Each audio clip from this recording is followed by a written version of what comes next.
on items on today's agenda or on items that fall under the COC's jurisdiction. If you'd like to comment at today's meeting, please fill out a white request to speak comment card by the door and give it to MAG staff. If you parked in the garage, parking validators are available by the door. If you purchase a transit ticket to come to the meeting, please see MAG staff for a ticket. Hearing assisted devices are available from MAG staff. Brian, please take roll call. Please share when Brian calls your name that you are here and the organization that you represent. Charles Sullivan, Chris Hallett, Danielle Wright,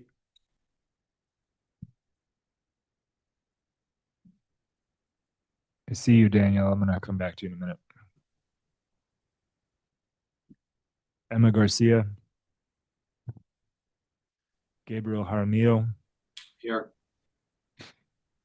Jessica Cruz, Here, Copa Health. Jessica Raymond,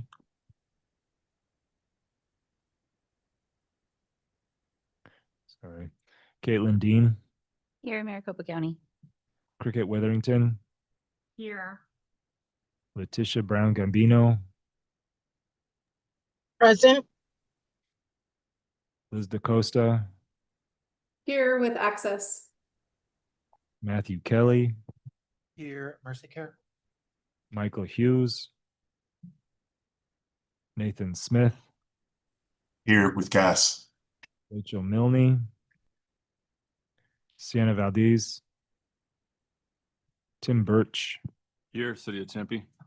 and Vicky Phillips. Also, I see Mr. Hallett, you're on, so I'm gonna call that out. And then Danielle, just to make sure you're able to hear us. All right, we'll move on. Vicky Phillips, CBI. Thank you. Thank you. All right, call to the audience. The next agenda item, this is an opportunity for the public to comment on items that fall under the COC that are not on the agenda or that are on the agenda for discussion and not for action. 15 minutes will be provided for the call to the audience agenda item, unless the committee will request an exception to this limit. Brian, were there any comments received or anyone who wishes to offer comments at this time? No public comment slips for this meeting at this time, but I did receive an email that I wanted to read back. So there was public comment received via email. This was from A.B. Schwabenländer, CEO of Keys to Change. And Ms. Schwabenländer writes, hello, in regards to item number 5 of the agenda. Having attended the in-person session this morning to hear status updates on the COC charter, the information is that public comment will be open to the public June 25th through July 2nd. I was pleased to hear this as Keys to Change has specific feedback on Article 6, Section C, Coordinated Entry System Lead. There was no mention during today's session that changes to any one article would be made separate from a review of the entire charter. The timeline shared is that full charter approval would happen in late July, if I'm recalling correctly. Keys to Change requests that language changes to Article 6 be held until the public has the provided time to review and submit feedback, and for the board to review and approve an entire charter. Please note that Keys to Change also requests an MOU for the current contracted timeframe with HUD of calendar year 2025 and 2026. I have a copy of this if anybody would like to read it. Thank you, Brian. If you could make that available, that'd be fantastic so we can review it. Right. Next up, items 3A and 3B are for information only. Does anyone on the committee have any questions or request a presentation on either item 3A or 3B? No? Okay. Next item, we will have approval of the consent agenda, items 4A through 4B. Does any member of the board have any questions or comments or request a presentation on any of these items? Yeah, this is Liz. I want to request to move item 4B off the consent agenda for discussion. I'm sorry, Liz, can you repeat that? Yeah, thank you. Sorry, I want to request to move item 4B off of the consent agenda for discussion. Okay, and which item, Liz? Item 4A, 4B? 4B, it's the Dwell data share.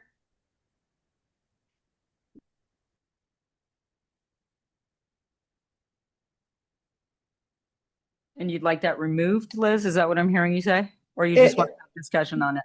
Yeah, is it possible that we can move it off consent for a discussion? And then if that's okay, I could jump right into the discussion. Okay, let's jump in. Does anyone oppose any discussion on that? All right, let's move forth, Liz, and have some discussion. Okay, great. Thank you so much. Yeah, it's very exciting progress we've made with Dwell. And I am an active member on the Dwell Collaborative for years, so deeply invested in the success of it as well. I do think there's a couple process things we really want to consider before moving to approve this one. So I would actually look to move to approve, but just make an amendment, but I'll kind of walk you through my thoughts. In the board packet, we talk about the current planned uses and what they include. And I do agree that those are documented uses that also have other data share agreements in place that would support this. But in the actual data request that's filled out, the Maricopa Regional COC data request form, there are a couple pieces I think we are a little bit too broad. So in the section where we talk about data usage, we talk about how it will be used in various ways.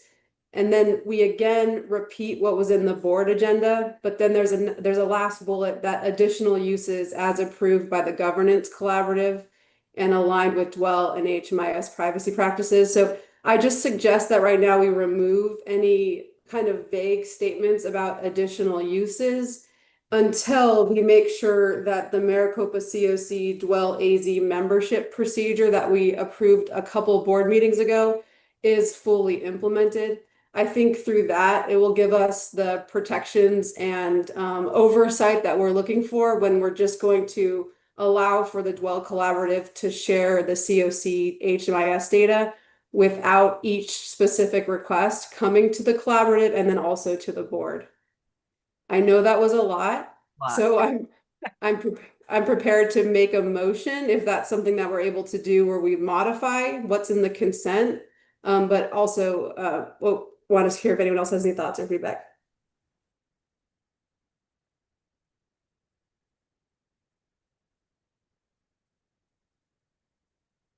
I'm not hearing any feedback at this point. Does anyone have any feedback at this point? No. So then what we'll do, Liz, is I would just motion then to approve agenda item A, and I would motion to modify agenda item B, right? And what is related on the consent? Does any member have any feedback or question on the motion? All right, may I have a motion to approve consent item 4A and the modified 4B? And does anyone need me to clarify what the modification to 4B will be? I was just going to say, if you could state that for our note-taking purposes, Liz, that would be helpful. Okay, so I would like to move to modify item 4B to remove the language in the HMIS data request form where it says additional uses as approved by the governance collaborative and aligned with Dwell and HMIS privacy practices. Remove that and wait to provide that level of approval until the Maricopa COC Dwell AZ membership procedure has been fully operationalized.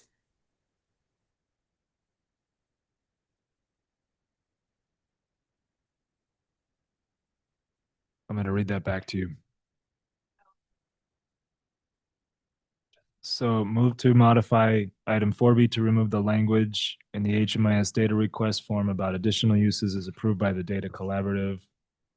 We'll put the full text from the bullet point and wait to provide that approval until Dwell AZ membership procedure has been fully operationalized. Yes, thank you so much, Brian. Yep. All right, may I have a motion with the revision? Oh, Tim? Was that a formal motion? I believe that was a formal motion, correct, Liz? Okay, Second. thank you. Okay. Any discussion on the motion? Any additional feedback, anything? We're just doing 4B now, not 4, correct? She did not say 4. There's 4A and 4B. I motioned 4A. Okay, okay. And then she motioned 4B with clarity. What, I do have one question, just to clarify. Are we asking that this data request then be represented once the new membership protocol has been completed, Liz? Or are you just asking for that to happen before the full? Does that make sense? Yeah, no, I would agree that it could be approved. It's just, we would remove any vague language that the data could then be used for other projects outside of what was in our agenda, our board agenda. So if they want to use the data for other reasons, they would need to follow it goes to the collaborative and then to the board for approval. Fair enough. But Thank I do think, so it's to approve the data request, but modify the approval to remove allowing them to use it for additional purposes that are not specified. Thank you. And I think we have a motion, Tim. Do we have a second? I didn't see, he seconded. Who first? I'm sorry, I missed it. Yeah, I moved to put the motion Okay. forward. So. Thank you. All right, Liz and Matt. Thank you all for the clarification and the discussion. All right, Brian, we will take a voice vote of everyone in the room and those online who have turned on their cameras. Those online who do not want to or cannot turn on their camera will have an opportunity to participate in a roll call vote after the voice vote. For those participating in the voice vote, please keep your cameras on until the vote is final. Those in favor, please say aye. Those opposed, please say nay. Aye. Aye. Right, I'll now ask Brian to proceed with the roll call of those joining online who did not have their cameras on. I believe everyone has their camera on, so we are finished with that. Very good. Right, next up, governance charter. Representative from the Charter Update Work Group and the Strategic Planning Work Group will present proposed updates to Article 6 of the Charter and additional updates on work group activities. Yes, I'm going to take it away, and then want to recognize too that the comment that Amy Schwabenlander submitted is actually in regards to this. So just to help make the connections for folks, I think she brings up a good point. But we have continued on. Really, this is the strategic planning work group. We received approval from the board to move forward with 3 pretty major strategies for us to look towards continuous improvement as a continuum of care. One of those being a charter update. The second being development of MOUs for our staffing entities. And then third, moving into a competitive process for our staffing entities through an RFP process. So all 3 of those things are still in motion, and then we'll break them down to give you all the updates. So the charter update work group has been convening of individuals who expressed interest in participating in it, from representations from individuals who are chairs or co-chairs on our collaboratives or committees, or chairs or co-chairs of the COC board or board members. And so that group of individuals has been meeting every single week for the last couple of months to really look at all the community feedback we've received so far and try to incorporate that into a new charter. I like to think of it like us being a small COC that was really focused on HUD compliance, expanding into becoming a big COC, a big continuum of care that really rallies together to try to think as critically and as innovative as we can to really affect change in our community and impact homelessness. And so that charter update is actually coming out today. It's a draft version that the public can review. And then through our public comment process, you can use a Google form to go in and express your comments. And then they will be reviewed again by the Charter Update Work Group to be considered for implementation. We did our first in-person session this morning at MAG, where anyone in the community was welcome to join us. We presented on what the Charter Update Work Group has been working on.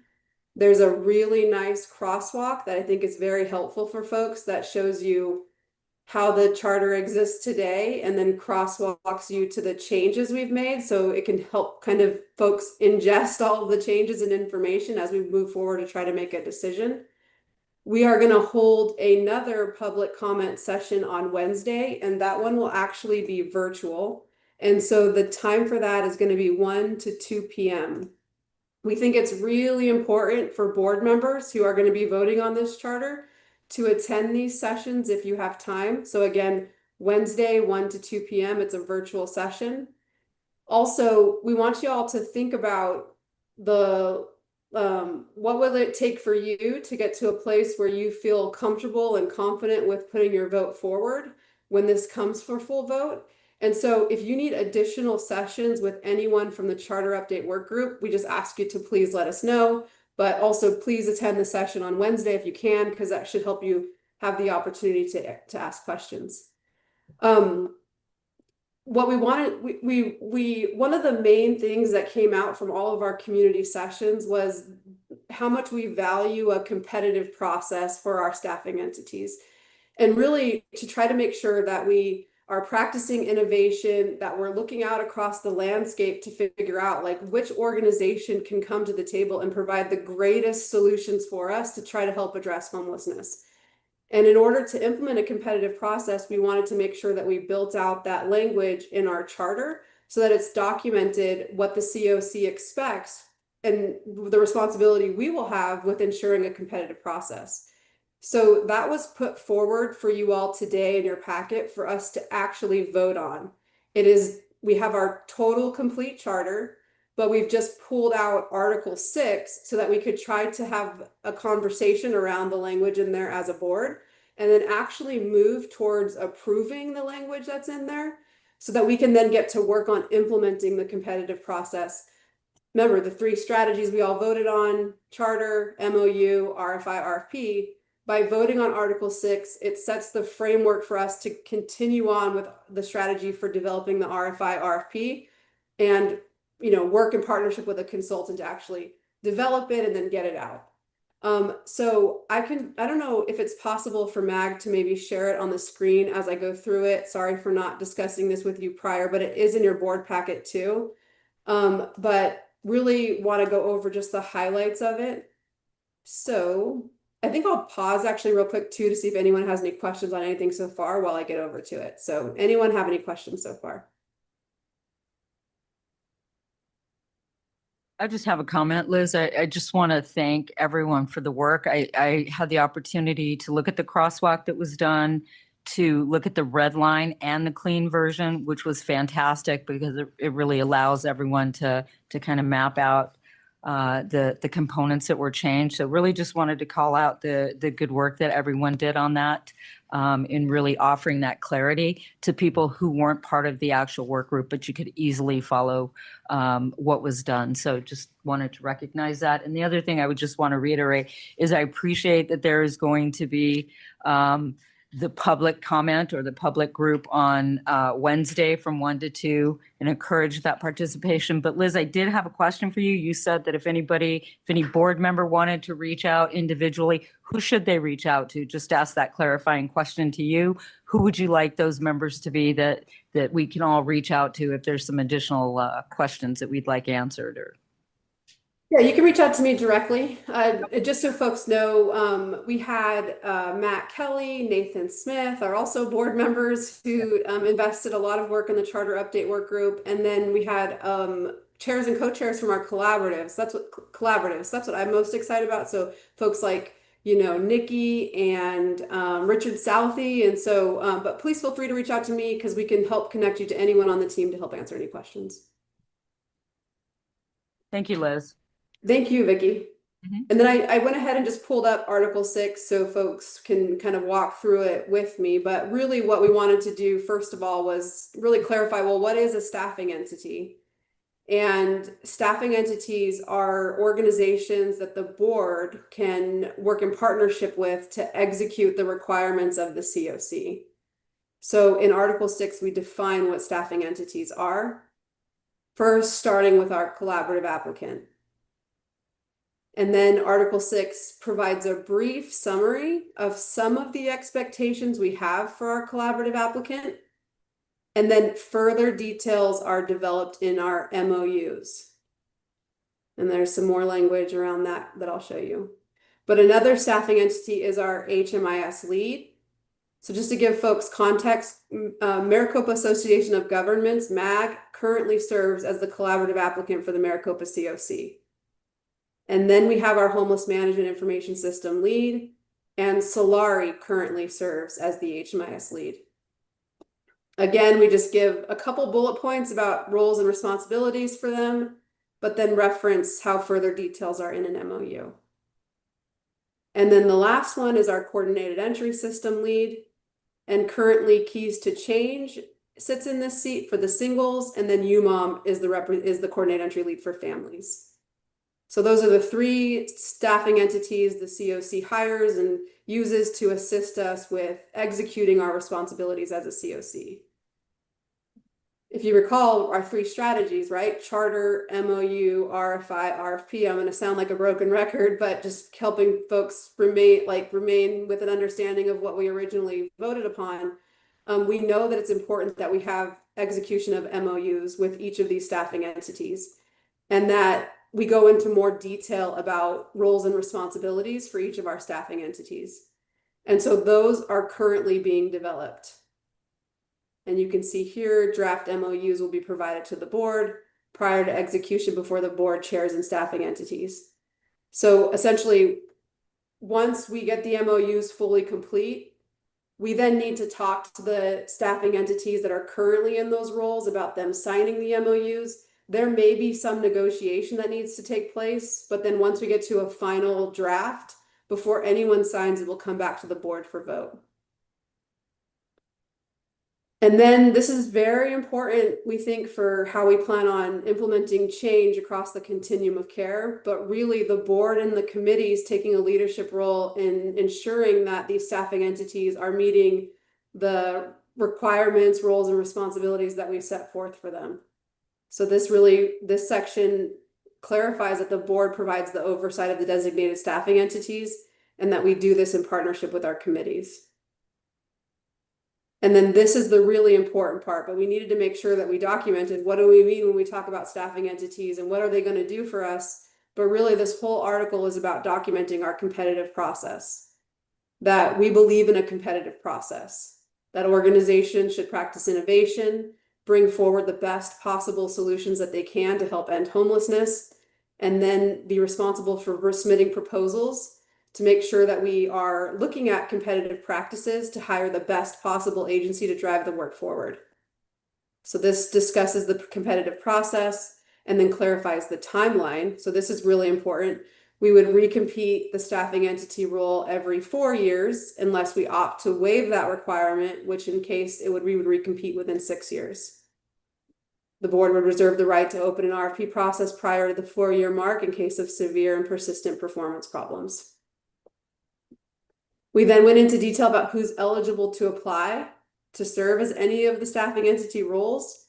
And this is actually language just pulled directly from HUD. These are organizations that are able to serve as collaborative applicant. And so we wanted to make sure that we were aligned. We also wanted to be cautious of any conflicts of interest. And so think about maybe there's a COC provider who was awarded COC funds, and maybe they're a permanent supportive housing provider and they want to apply to be the collaborative applicant. Well, there could be conflict of interest that occurs. And so we clarified some language around how we'll handle potential for real or perceived conflicts of interest, including some additional questions they'd have to answer in the RFP that we would then, as evaluators, be able to discuss as a group whether or not there is a conflict of interest and whether or not they'd be eligible to apply. But this just really tries to set the framework for how we would handle that in an RFP process. The nitty-gritty details of the questions we would ask and how they would be evaluated will actually live in the RFP process. So that's it for Article 6. And as mentioned in the agenda, we are seeking a vote on this because we want to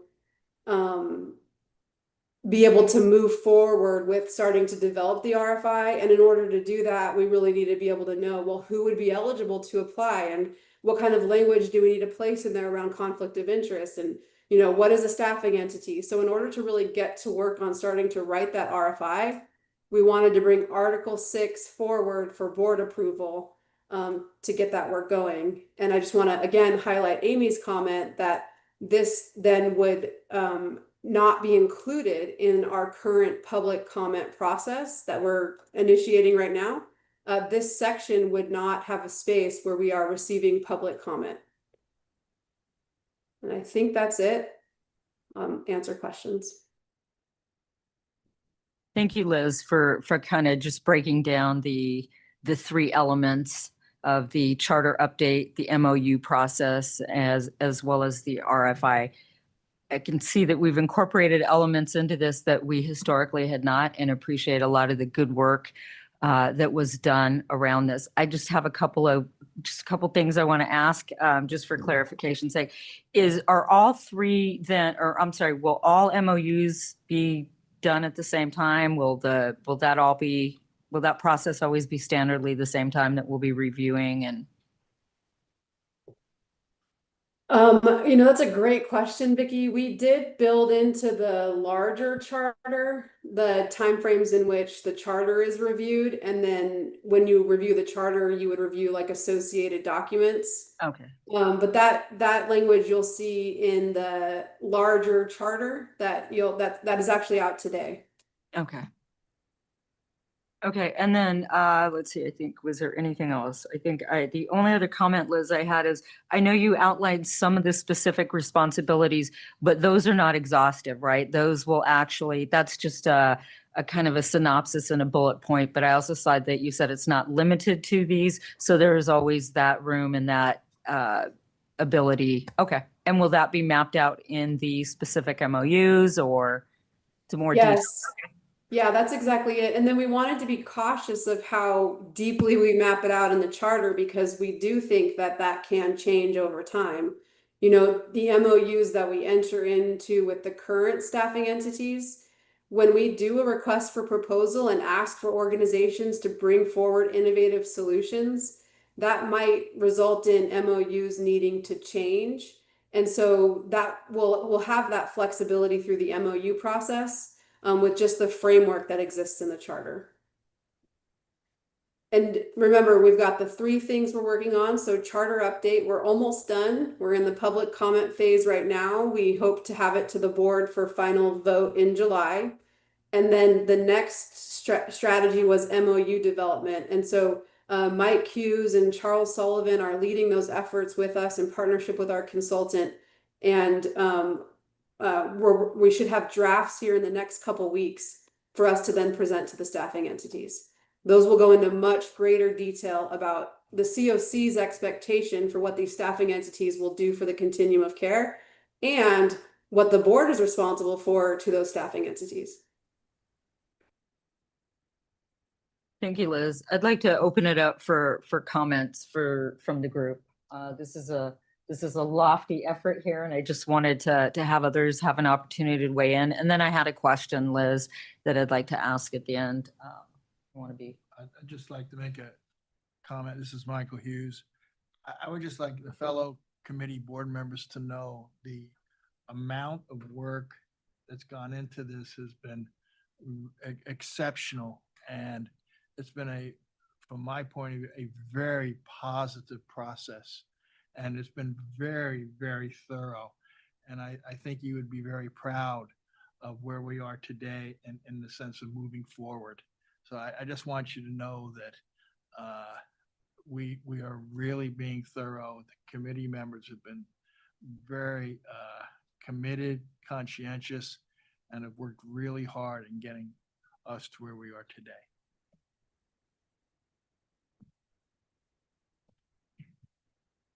Any other comments?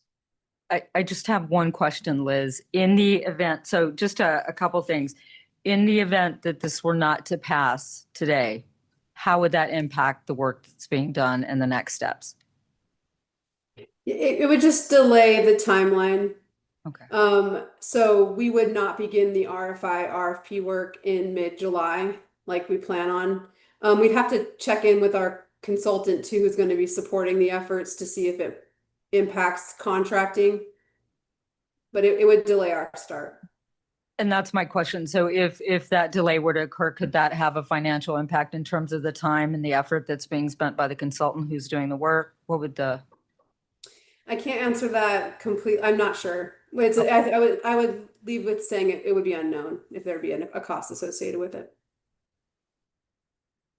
Thank you, Liz. Brian, could you please read the feedback again? Yeah, given that we now have heard this, I just want to make sure I understand.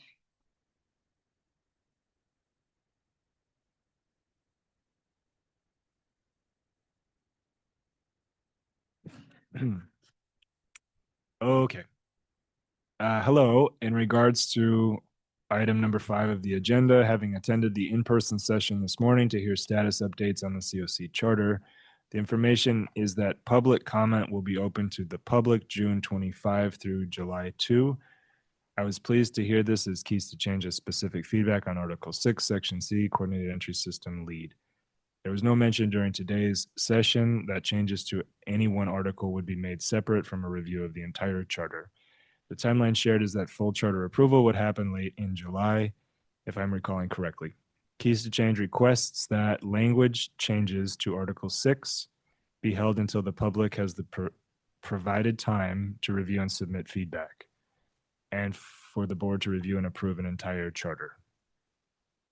Please note that Keys to Change also has requests an MOU for the current contracted timeframe with HUD of calendar year 2025-2026.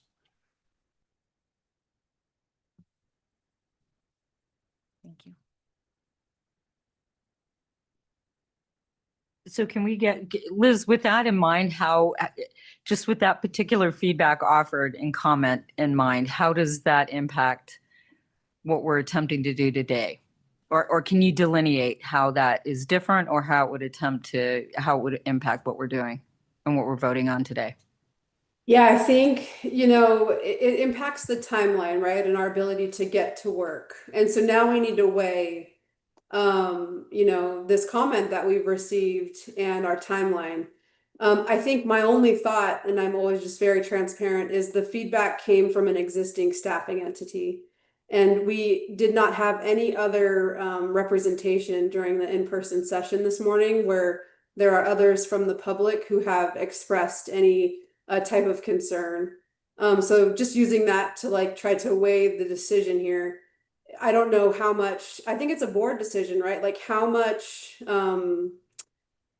do we think we need to include public comment in our decision to move forward with establishing a competitive process? Or do we feel like that decision has already been made and this helps us document that decision? Because if that's the case, I think we move forward with our vote. But Emma, I see your hand up, so thank you so much. Definitely interested in what others have to say. Thank you. I actually have a question.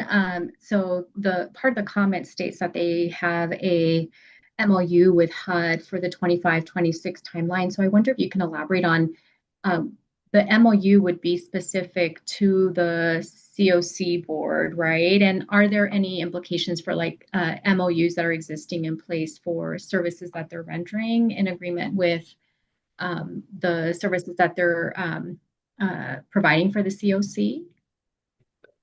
Yeah, I'm not an expert in this space, Emma, so that's why we've hired a consultant to help us with establishing the MOUs. I can tell you that when we got to work on this, we found that the Maricopa COC had crafted an MOU for our coordinated entry leads to sign in the past, but it never got executed. And so there was some precedence for the COC board recognizing this being something that needs to get done, but not actually completing it. And so we're trying to close that loop. What we will do is we will ensure that it aligns with any HUD requirements. But I think that was mostly my question, is trying to understand what implications it would have with existing contractual relationships that they might have. I understand the desire to have the charter fully baked, but I do think that this is a best practice and standard with what you would expect from a board and contractual relationships that it brings on. And so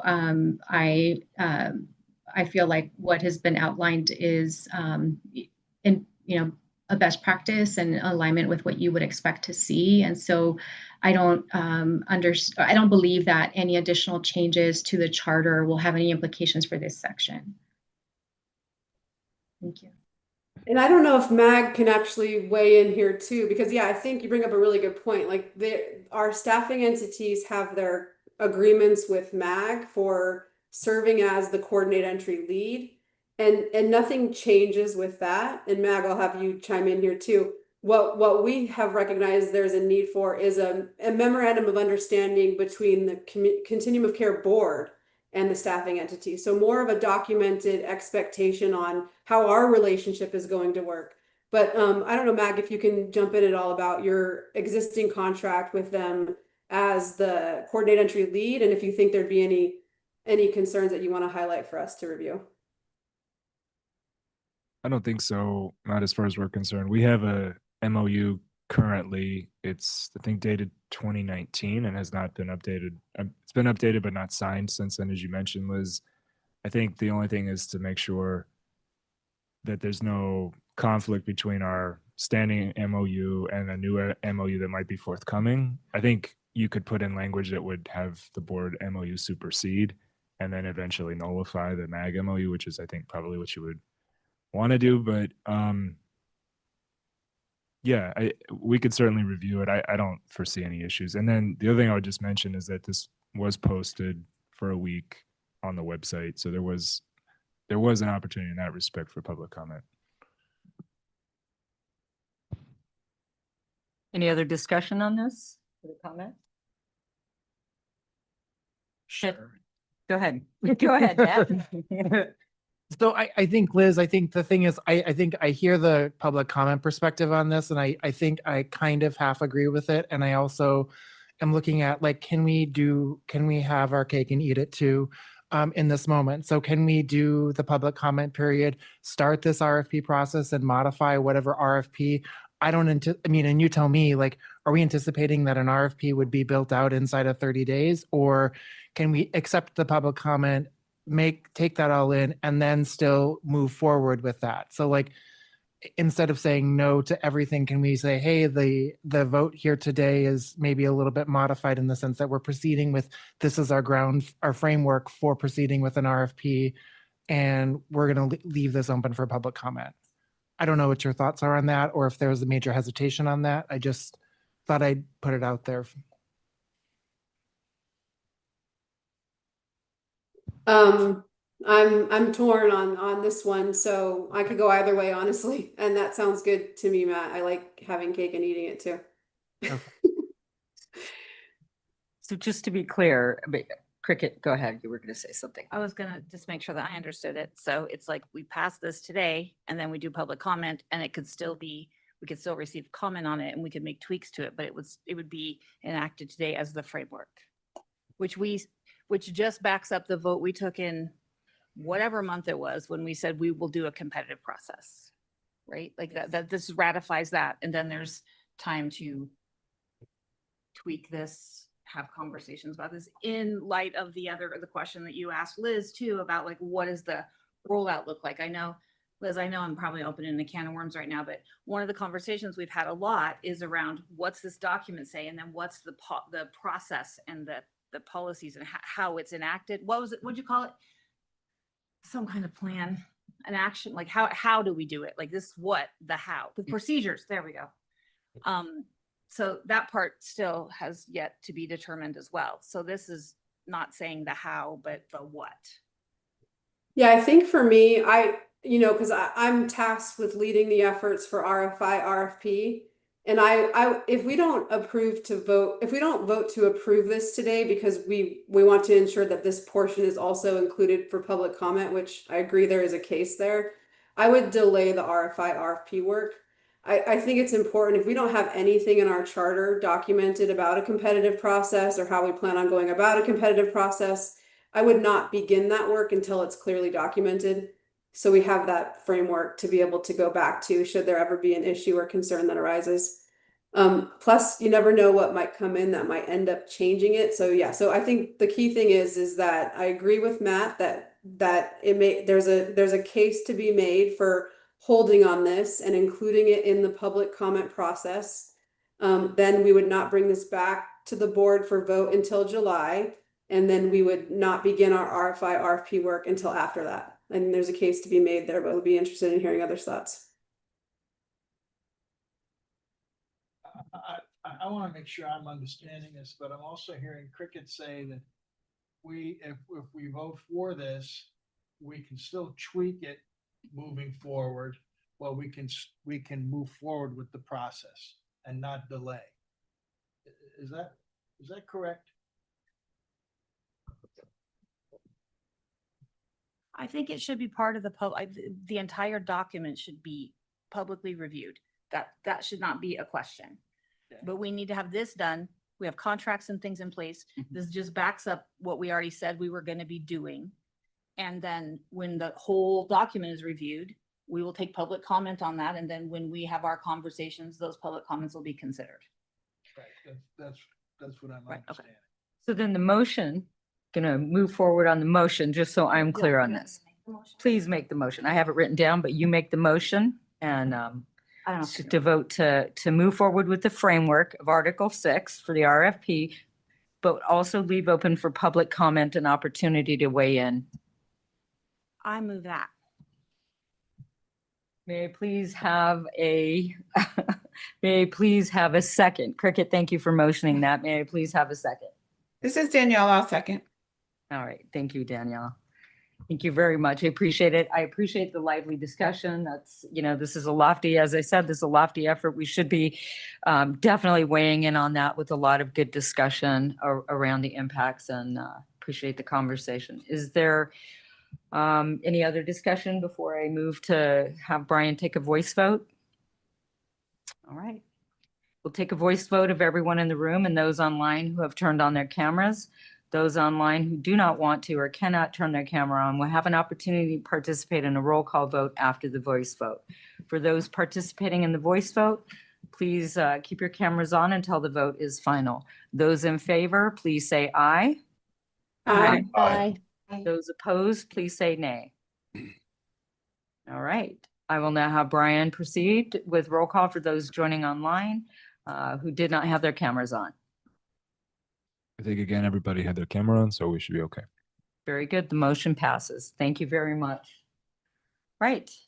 Next up, we have Richard Southey, who's the co-chair of the Coordinated Entry Collaborative. He's now going to provide an update regarding the Maricopa Assessment and Prioritization Tool and Prioritization Rollout.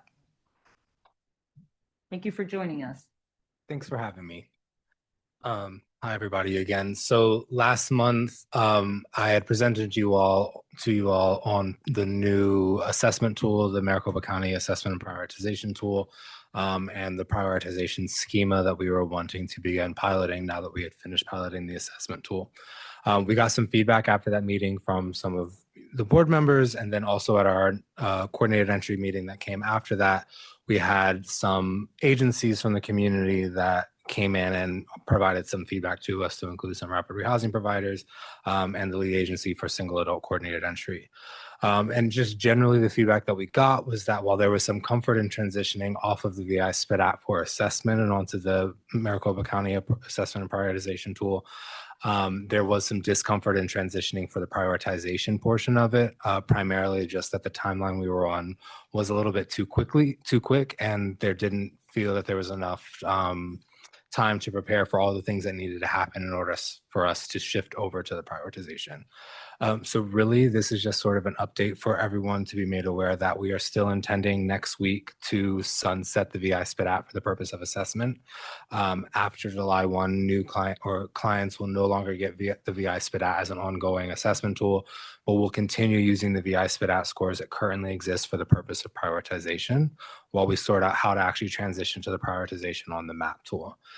So we're looking at the actual transition happening sometime in the next 2 to 6 months. I don't want to give a solid timeline on that, but we all, I think, agreed that December would be the absolute latest we switch to the prioritization. Hopefully it'll be sooner than that, but we wanted to give a little bit more of a runway for actually launching the new prioritization schema. Thank you for that update. Just a quick question, if I may. on that. What was some of the general feedback from the community in terms of using that as a prioritization tool? I think there was two major notes. The first was just that generally the transition from prioritizing off of the VI SPDAT to prioritizing off of the MAP tool requires that there is a sufficient enough cohort of clients that are actually scored on the MAP tool. And so we wanted to make sure that the transition, because of how the BNL is set up, the transition would actually allow for clients to continue to be assessed. The concern was that there would be clients that are currently have been waiting for a long period of time for a prioritization. We switch over to the MAP tool and they don't have a MAP score, and so they get deprioritized because of that transition. So we wanted to make sure that was able to be addressed. Secondary to that, the new prioritization schema, as we discussed, allows for anyone in the community to be eligible for rapid rehousing while we're working on the different buckets that we'd be using for the stratified system.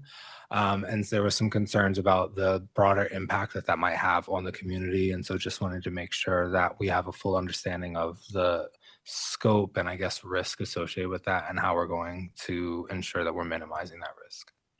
And can you talk a little bit about the plan to kind of address some of the concerns that were brought forth, and or will you be updating us as that unfolds? And I believe the intention is to continue to provide updates to the board.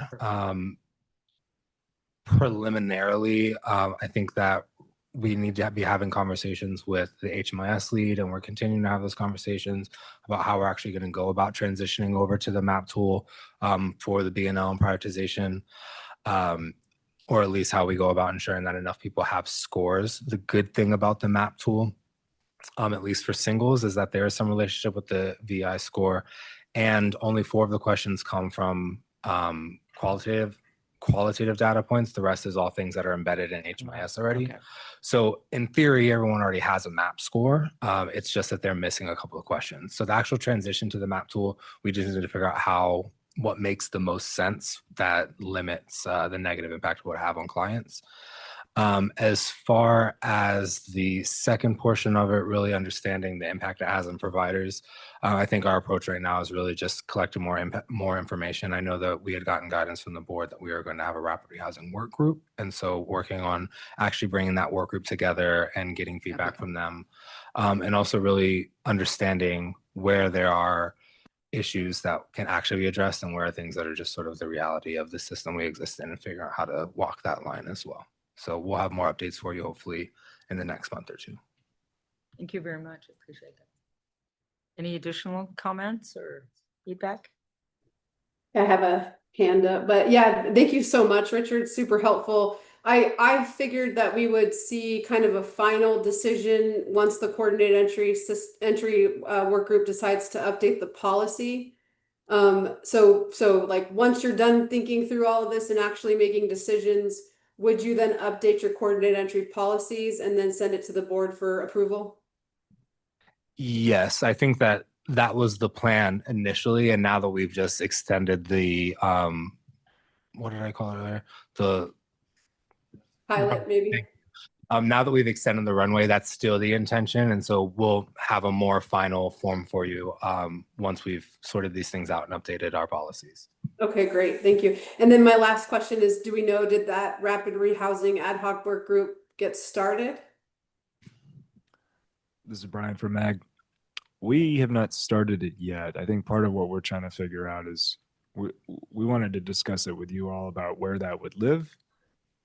We hadn't full confirmation about which committees are going to be around in July, and we'd love to figure out where this guy, I think you could see this rapid rehousing could go into the COC collaborative if that's still working in July, and if not, we would like to talk with you all about logistically, we need to know who is going to run it, who's going to be there, that kind of thing. So we put it on pause until we had a little bit more confirmation on the committee structure going forward, just because of the timing. It made sense to us to do that. We're ready to go with it. I also think that we'd love to talk through the scope of that, because it doesn't feel like it's just rapid rehousing. It feels like it's a lot more kind of a systemic problem related to resources. You could put in rapid rehousing standards, but if you don't have money for mitigation funds, for example, the best practices, you can't even adhere to those. So I think we would like to have a broader conversation. It feels almost like an executive level or a policy level conversation with members of the board. So we'd love to talk more about it, maybe with the co-chairs and then with you all at a different later date. Okay. And then Richard, oh, sorry, go ahead. I was just going to add to that some of the feedback we got, and I know you and I spoke about this briefly as well, is just that there is a lot of information out there about rapid rehousing, and this does, to Brian's point, also impact PSH. There's a lot of information out there, but there isn't a lot of clarity as to what the reality is and what actually is happening versus what's supposed to be happening in the coordinated entry system. And so I need a little bit more time to also make sure that our collaborative has a full understanding of what the data is telling us is currently happening, because we're getting feedback and it's hard to know if that feedback is reflective of what is actually happening in the community or if it's reflective of what is expected to be happening and isn't necessarily happening. And so the example I use for the group is that one of the things that we heard very frequently is that there's this concern that landlords are going to be overwhelmed with clients who are too high acuity for the services that they're getting. We pulled a sample of data and looked at them, and 25% of clients had scored for PSH, but were being referred to rapid rehousing. And so a lot of people say that they don't think that those things are happening right now, and they are. And so we want to make sure that as we're going into this conversation with rapid rehousing providers, we have a very thorough understanding of what's currently happening in the system so that we can talk about what is happening, what we'd like to see happening, and how we can bridge that gap.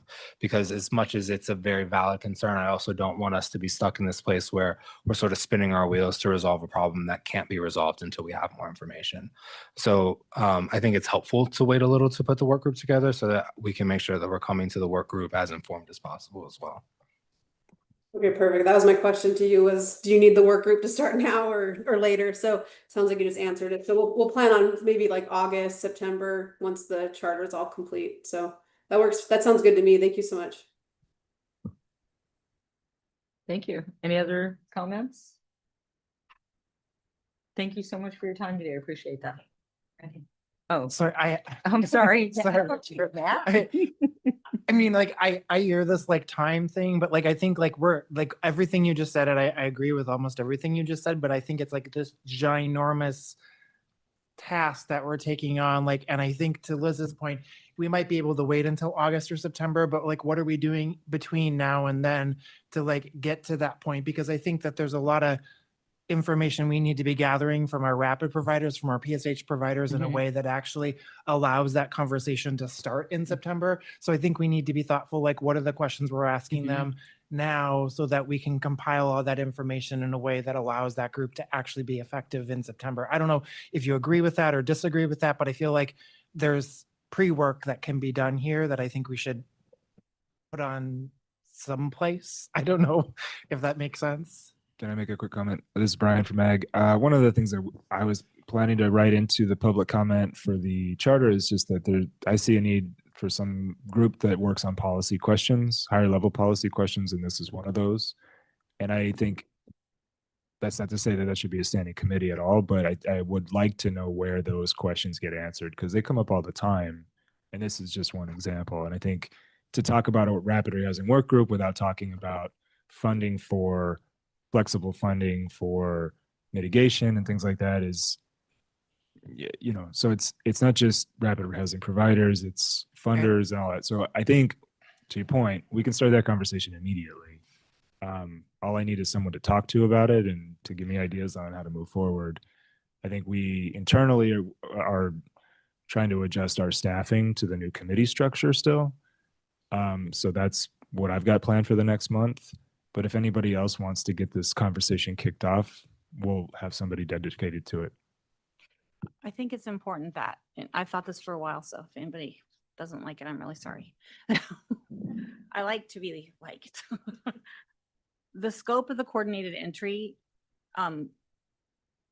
collaborative committee, whatever, is I've watched over the years it getting bigger and bigger and bigger. And I think we have to find a way to bring in all the rest of those things into that so that they're responsible for the portion that they can control, but not suddenly having to be mitigating everything happening on the outside.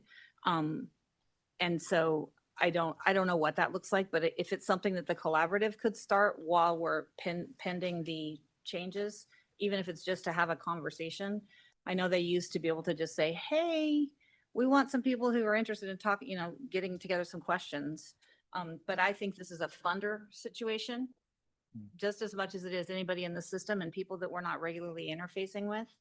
It'll be a great way for us to it'll be a great first topic to navigate with a new charter should it pass, and us figure out like how that's all going to work.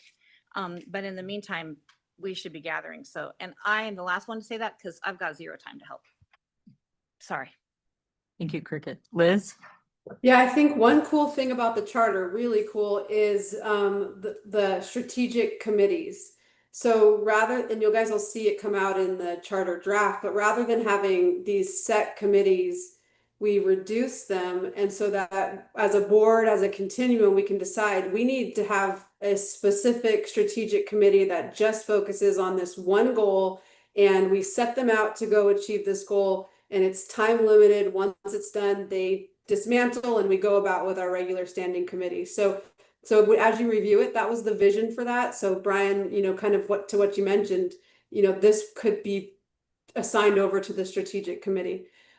I also really appreciate, Matt, the idea of getting started in conversation now. And so I think for me, in the current structure, the collaborative makes the most sense to kind of review and brainstorm, since it is a collection of providers.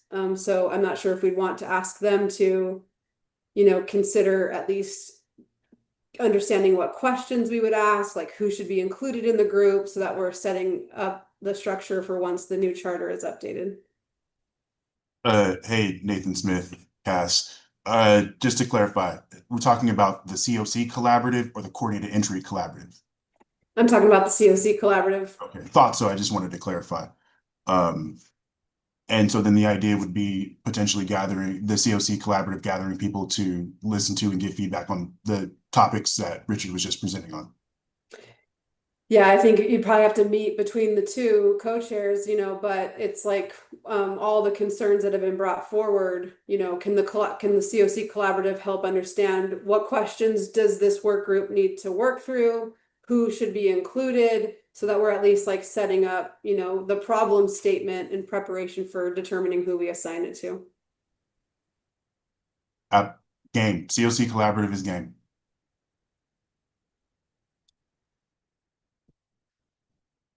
Can I ask a question? Is this, it feels like it's getting, bleh. I'm not clear on what we're doing right now. Are we saying that we want to ask people who are interested, or are we saying we want someone to identify who we should tap and say, we would like you to participate in a conversation around this? Yeah, I guess just to add on to that, I walked away from the board meeting last month with the understanding that the board was directing the Coordinated Entry Collaborative to bring together a group of rapid rehousing providers to provide feedback on assessment and prioritization for rapid rehousing and PSH services. This sounds like a lot more than that. Yes. And I'm certainly not prepared as Coordinated Entry co-chair to take that on. So I'm very glad that the collaborative COC collaborative is willing to, but I also think that that means we're going to have to dedicate a bunch of time getting the COC collaborative up to speed on everything that has happened up to this point, because the conversation is a lot more nuanced than here is a tool, rapid rehousing providers, what do you think? So this does seem like it's ballooning, and I would appreciate some more guidance for what the collaborative or the Coordinated Entry Collaborative is expected to do in this. This is Brian again. I'm just going to email you guys and we'll sit down and talk about it, flesh something out. All right. Are we good? Do we feel like, okay, do we feel like that's been, like we have a next step? All right. I think we're just gonna have stuff like this over the Mhm. next 6 Mhm. months while we figure out Sort through. the new things. And so it's like show up and be ready for whatever we need, whatever we weren't expecting. We've always got to be expecting the unintended consequences of stuff. This is true. Thank you. All right, next up, COC collaborative update. Board Member Nathan Smith's going to present an update on behalf of the COC Collaborative. Hey there, and I'm in my role as the COC Collaborative co-chair today, and wanting to just give an update. I think even just this conversation we're having kind of is appropriate for the character. I'll say this while I think Cleo is going to load the presentation on the screen for us, but I think the conversation we're having is appropriate because it kind of fits within the identity, both good and bad, of the COC Collaborative as it sits right now, in that we are a catch-all. Again, that there are some really good things and some really not so awesome things about that. One of the good things, though, is we are especially a predominantly a group of providers. There are not only providers, but there are a lot of providers in this group. So when a lot of things come up that have to do with, policies and procedures that affect the way the work is done, this is a group that is poised to vet those things.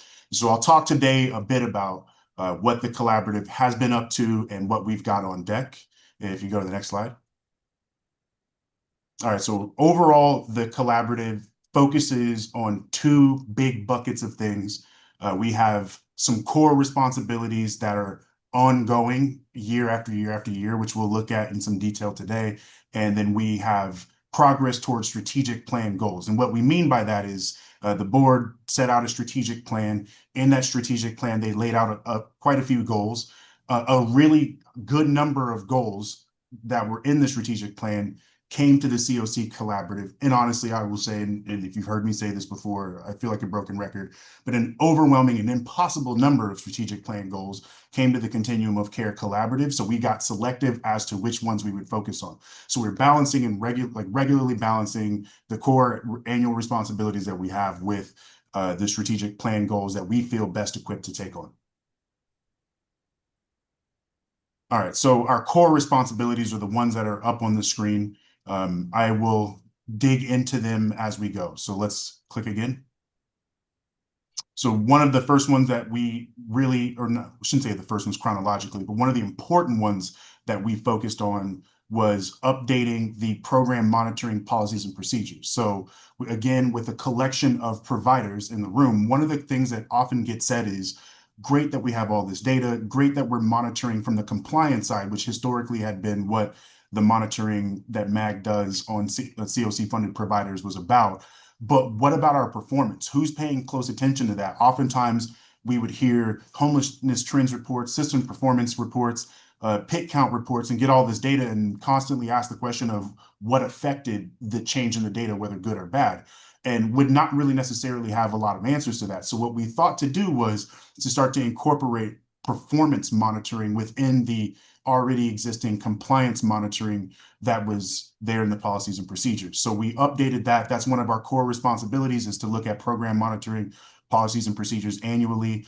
And we did that, updated those things to include much more performance monitoring, and got that approved by the board. We also have some people who have a lot of experience with infectious disease. We have an epidemiologist from Maricopa County on the collaborative. We have someone on the collaborative who also works in a board that focuses on infectious disease. And then we have agencies like mine who are regularly impacted by potential outbreaks. And so we got together, and again, this is something that's on our list to be done annually. And so this year we did a really good, I think, update to that. What we focused on there was more communication and more preparation, if I were to just summarize it. So after something happens, there is more steps around reporting out what was done, how it was contained, and things like that. And there is more happening from a preparation standpoint in ensuring that providers and our publicly qualified, or our FQHCs and people like that are ready to jump in the event that we have an infectious disease, not necessarily outbreak, but event. And because it's confusing as to who should say what to who and when, a communication flow chart was established, and we put in more resources so that people were aware of who they could communicate with before, during, and after an infectious disease event. Now, we have one that we've grappled with for a couple of years. We've done listening sessions on this in the past and gotten together a lot of people to say a lot about both the COC written standards and the community adopted best practices. And what we found is that we get a lot of feedback that's relevant to both. And it's a bit challenging to have two separate documents when so much of their language overlaps. So what the biggest thing that we did was we're in the process of combining the two into one, and making sure that we don't have this separate set of documents that people have to go hunt down. Ultimately, what we want is for there to be improved usage of the documents that exist, and having two makes that harder. So we combine them into one. And one of my favorite things, and this has to happen regularly, even though it feels like within our agencies, we do stuff like this all the time, but we added an updated resource appendix. Again, all our providers in this collaborative got together, shared a whole bunch of information, and updated a resource appendix that we think is going to be useful for 211, and we're going to be sending it over to 211 once we have this all finalized, which should come in the next month or two. And the annual PIT count. So we last year had a really robust discussion about, or maybe it was earlier this year, I can't remember. No, last year, we had a really robust discussion around the PIT count. We really said, all right, if we were going to overhaul the PIT count, what would that look like? And we had a lot of conversation and landed back at, yeah, the regulations don't really, and the amount of time and energy that goes into it don't really allow us to do a whole lot. So we did discuss it. We didn't just phone it in. And if you want, we could talk more and more as to what went into the decision to not recommend doing anything differently with the PIT count necessarily. But we keep an eye on that, and we keep an eye on the data that comes out every year. All right, so then we move into strategic plan goals. As I've said, we had a lot. These were the ones that were assigned. You can see that there's 16 goals there. And originally this had just been for a year, although it's bled into a second year. And even in that amount of time, A, not all of these are most appropriate for the group that we have. And B, there's just an overwhelming amount. And even though I fussed about that a whole lot at the beginning, I found that over the last year and a half, we've actually been able to make some pretty decent progress. I'll explain that here right now. So last year we put together one-pagers to document the different partnerships that exist both within and especially and importantly outside the traditional continuum of providers within our COC. And so we got a whole bunch of people together. We had a lot of discussion around what other systems do we in the homelessness industry often interact with and need to interact with more seamlessly. Medical providers, people working in criminal justice, and a variety. Education was a big one. I'm always on about the difference between HUD and McKinney-Vento definitions of homelessness and the impact that that has on the scope of the problem here in our community. And so we put together a one-pager that you can find on the MAG website that lists ways and entities to interact with across different into different areas that are not within the traditional continuum, like I was describing before.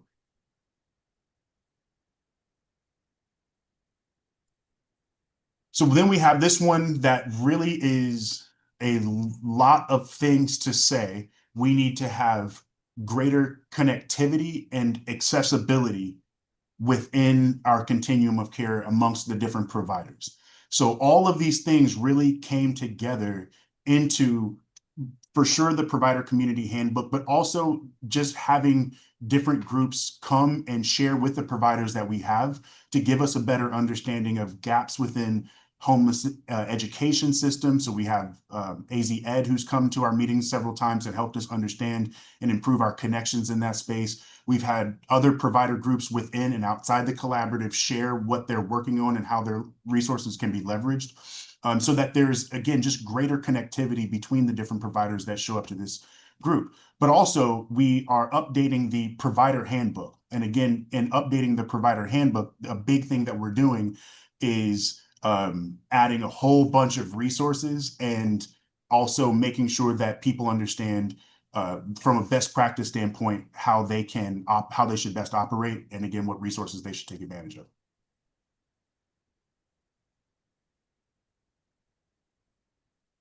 Now, again, I mentioned this before, we talk a lot about great that we have all this data. What does it mean what are the events that are impacting the data up or down that we're seeing. And I won't belabor this because we talked about it already in our core stuff, but we integrated the monitoring of program performance measures into the existing compliance monitoring, and both of those will be more active coming soon.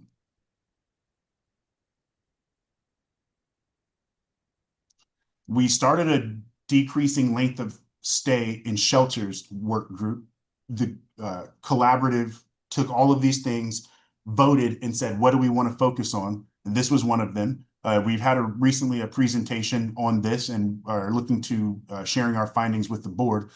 But essentially, one of the big things we found is that there are basically, as you can imagine, a whole bunch of things that are situational, that are specific to different subpopulations, impacting people's length of stay. We've also had a lot of discussion around whether it is appropriate just across the board to decrease length of stay from 180 days to X and what X should be, given that some groups may need longer than 108 days, just to find the kind of stability necessary for a positive exit. So the work group has created a final report and shared that with the collaborative on what was impacting length of stay and what we will, and then the collaborative now is brainstorming how to distill that and present that to the board so that we can start to figure out how to decrease length of stay in our shelters. So coming up next, we want, and this is especially like near and dear to my heart, I would say, is following through on the monitoring of performance measures that we put into the monitoring policy. I'm really eager, and I know we've got some people from the collaborative working closely with Clio to take the next steps on that. And I'm hoping by toward the end of the year, we should really be looking at our first performance monitoring. And then we're going to evaluate the NOFO scorecard. We're in an off year, so it's a perfect year to, again, take a look at that. We did that last year, 2 years ago, and gave a lot of good feedback that I think was reflected in the new NOFO scorecard. We want to take another look at that to ensure that we're scoring as highly as we possibly can as a community. By the way, that's also important. An important feature of the program performance measure monitoring is to make sure that we're getting the highest possible score on our NOFO scorecard that increases the amount of funds coming into our continuum of care. And then also just make it as accessible to the people applying as we possibly can. So that's it with my mouth full. I'll stop there because the presentation slide deck is ended. Are there any questions from anyone? Any questions or comments?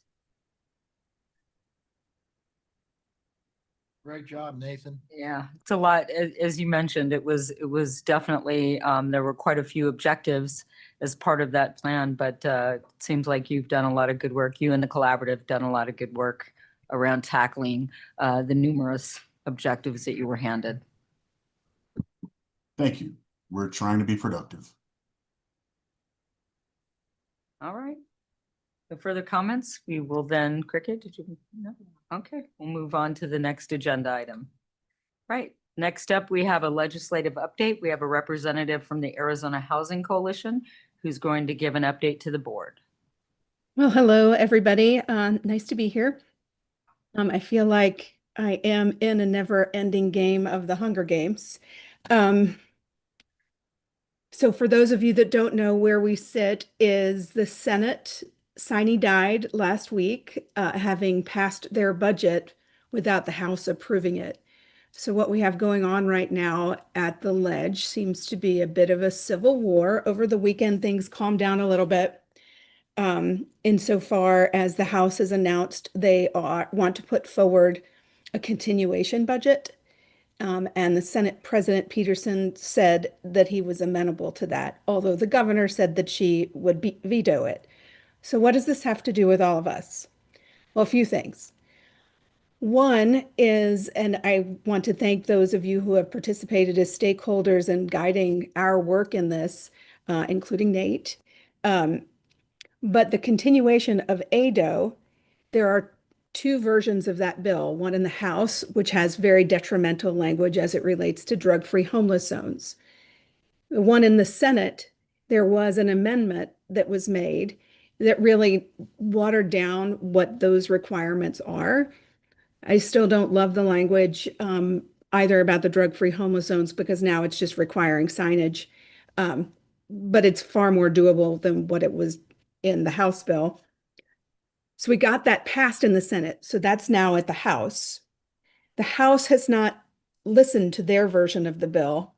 So we're not sure what's going to happen there. The second thing is in neither the Senate or the House budget did the state low-income housing tax credit make it into the budget, which is challenging because we will be the first state in the United States who might allow our LIHTC program to sunset. So what does that mean? Well, it means we're watching. We're watching because the House Republicans are now going to be our best friends. We want that 80 bill to go forward with the milder language. We would also we hope that in chaos there may be opportunity, that if they get the continuation bill and they're back to the drawing board with a budget, that we will be able to discuss certainly, and LIHTC is a much more popular thing on the House than at the Senate, to see if we can get it into the budget. So that's just a lot of machinations for the very first time the state has ever been in this position. So with that, I stand for questions. And if you're noticing the gray hair, it is true. They're popping all over the place. Could you explain, I guess, in a relatively short time, what the beef or opposition is to the LIHTC tax credits? Well, it depends on who you ask. Someone like Warren Peterson and the Free Enterprise Club, they don't like LIHTC for reasons I can't quite get my arms around because it was started by Reagan. It's a Republican policy that's a private-public partnership. For others, they don't quite understand it. And they think that it's a handout. And for still others, I don't know that they understand the math. It really boils in the math in two parts. One, they don't understand that it doesn't have immediate impact to the budget because the way state LIHTC works is it's at least 3 to 5 years out before it impacts the state budget. And that a lot of the lawmakers don't get that. They are also banking on the fact that the federal LIHTC will cover the gap. And there is, in fact, a bill that enjoys great bipartisan support at the federal level called the AHCIA, the Affordable Housing Credit Improvement Act, which will mean more units can get built with the federal LIHTC and make it easier because it's lowering bond requirements, but it's not going to fill the financing gap. So it really boils down to lack of understanding. Full stop. I don't know if that was too many words, Mike. Well, I guess what I don't understand quite candidly is how can we get them to understand? What has to be done so that you're not in this situation?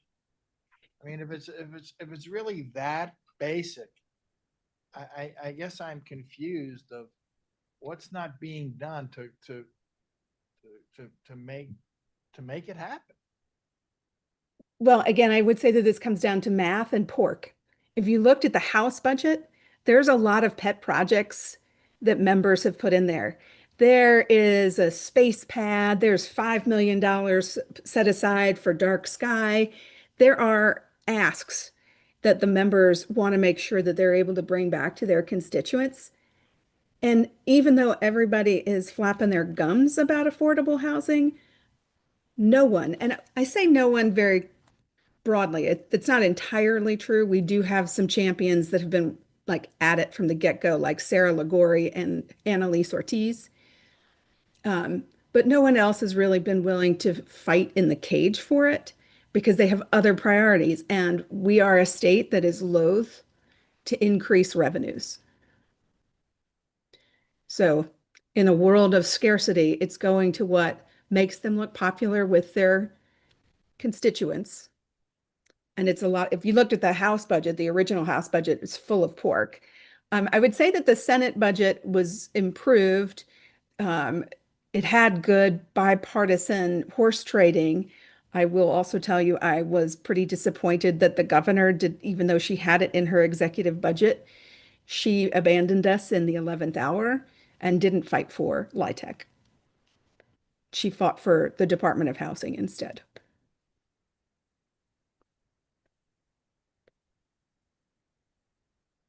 Thank you. Hey, Nicole, Nate Smith here. In the middle of all of this, what kind of gets lost on me a bit is what kind of time do we have to do what things, right? So the passage of a continuation looms, hasn't happened yet, means we have some time. How much time do we have, and what would you recommend we do in that time? Well, this is something that I've been given a lot of thought to and exchanging with my lobbyists over the weekend. The bodies, the executive and the legislature, has really 7 days. June 30th is next Monday. So the governor has said very vociferously that she will not sign a continuation budget. My personal opinion is I don't know that she has a whole lot of choice if ADO, the Senate version of the ADO renewal bill is what she wants. She's going to have to do business with House Republicans. But there's nothing we can do until that showdown has been played out. There really isn't. We can quietly talk to members, but most of the members are in uncharted territory. I even had one member text me and say, I think the governor can just sign the Senate budget. And I was like, no, she can't. Both houses have to approve it. So we're at an impasse, and it's an impasse between the ledge and the governor. And depending on what happens there, our best bet is to wait until that's done. And quietly, like we were quietly talking to a couple of members that we know are pro LIHTC over the weekend, but even them are like, the first budget is going to be the skinny budget, but we don't know what happens after that. So if we get a continuation budget, then I will be able to say it's full court press. And then I will give everybody the names of the lawmakers that are pro LIHTC on the Democrat and the Republican side. And that's when we will need to hit them up to make sure that it gets into the next iteration of the budget. And if it happens, we're in a better place because House Republicans are more amenable to LIHTC than Senate Republicans. So if they pass that, then we're pushing for next year's budget. No, we're pushing for a revised version of fiscal 26 budget. Okay. Because I think all bets are going to be off. What a continuation budget does is it just keeps the government open. Because at this point, we're like, okay, well, I think Kavanaugh made a statement that they had money through August, but I don't think that that's true. I think a lot of the government is like a lot of our nonprofits. You're on a reimbursement basis. So they may have reimbursements coming in through August, but they cannot incur costs post 6/30. So that continuation budget has to be negotiated to say, all right, well, these are the agencies we'll keep open. Like, I don't think the Department of Corrections is going to not operate. I don't think the Department of Public Service will cease to operate. Fairly certain that they'll need the Department of Revenue to continue to collect revenue checks, but they'll have to do that in the continuation budget. And then what it'll be is, because if you looked at the House budget and the Senate budget, they're very, very, very different. And I suspect if they pass the continuation, then it's going to be, all right, let's start all over.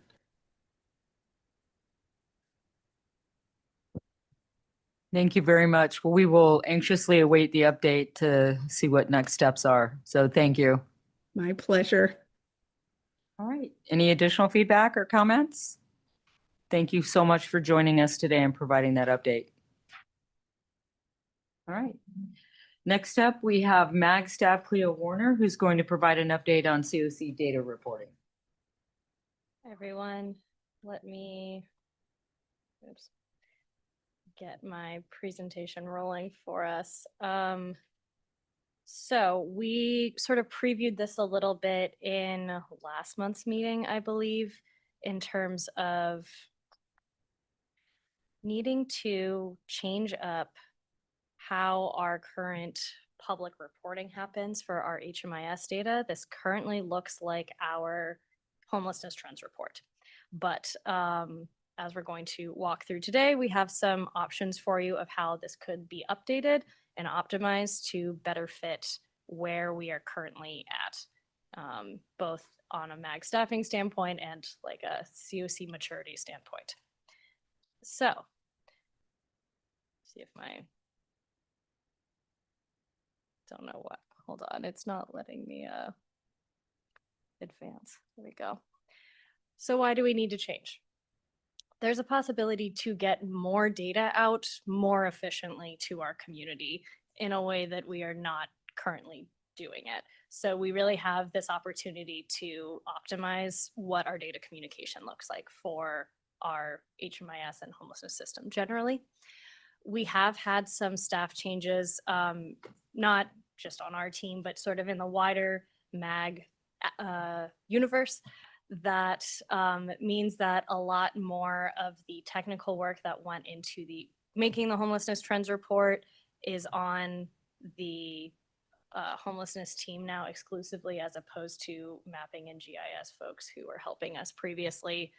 And there is a way to do data reports that doesn't require so much technical work. So we would ideally be moving to a space where we wouldn't need to suddenly have someone who's a data expert or a Adobe Illustrator expert produce reports for us. We've also not had any major revisions since its inception in 2022. So this is a good moment, we think, to really be taking a step back to look at what we had and how it can be even better. So here is a proposed approach that is here for just consideration, that I have drafts for us to look over today. This is by no means like implemented in any way. This is what we have tested out with the community and the data collaborative to work through how data reporting can look. So this includes a monthly data report, like a monthly snapshot that has those bulleted items there, and then a biannual report or an every 6-month report that is a more thorough, long form report on like overall 6-month trends and larger looks at our system. So both of these consider the following pieces.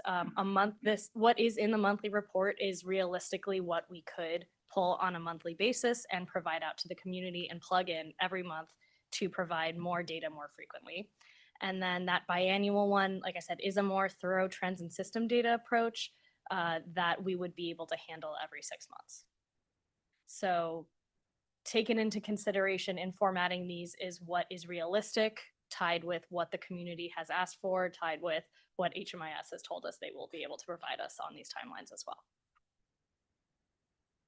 So just to remind everyone sort of what we currently have, we have our homelessness trends report that releases quarterly.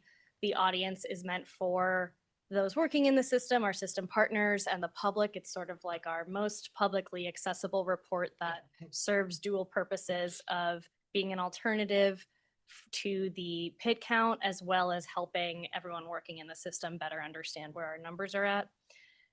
Its objectives are to have that public-facing homelessness data, and at its inception, it really was like, how can we have an alternative to point people to besides the PID count?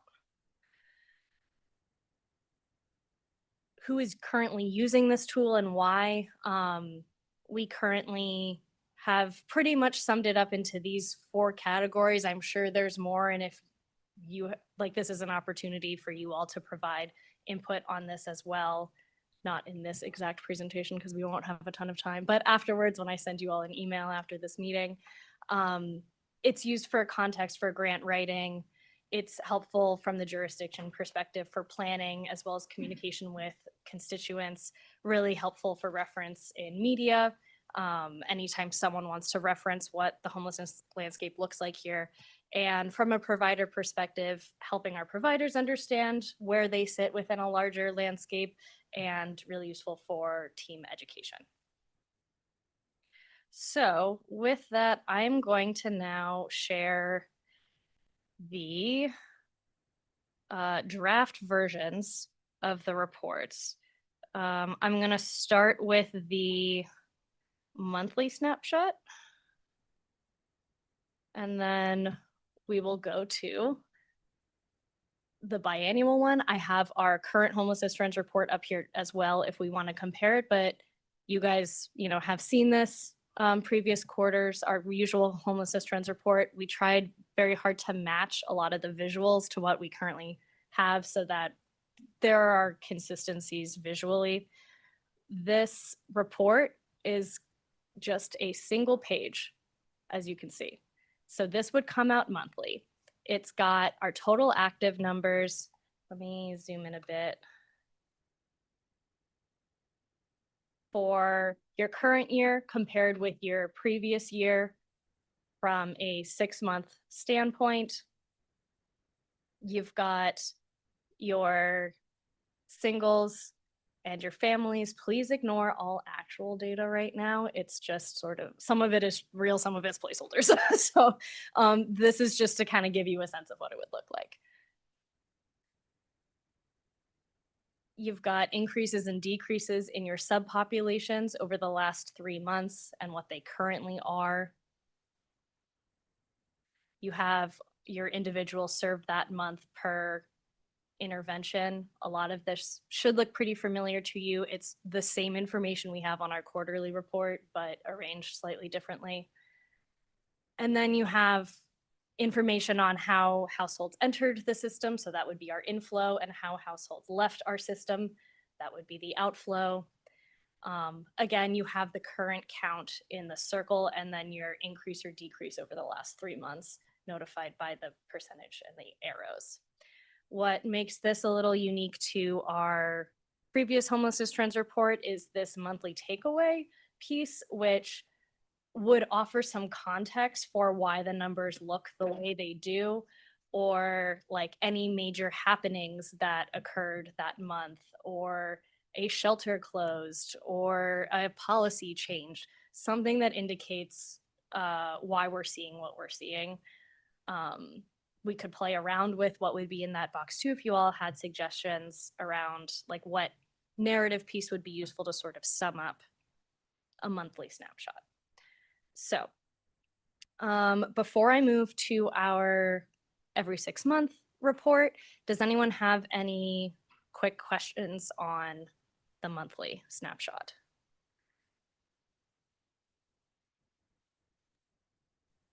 Okay, I'm going to move us over. So next, we've got the biannual trends data report. It is 4 pages long, I believe. Yes.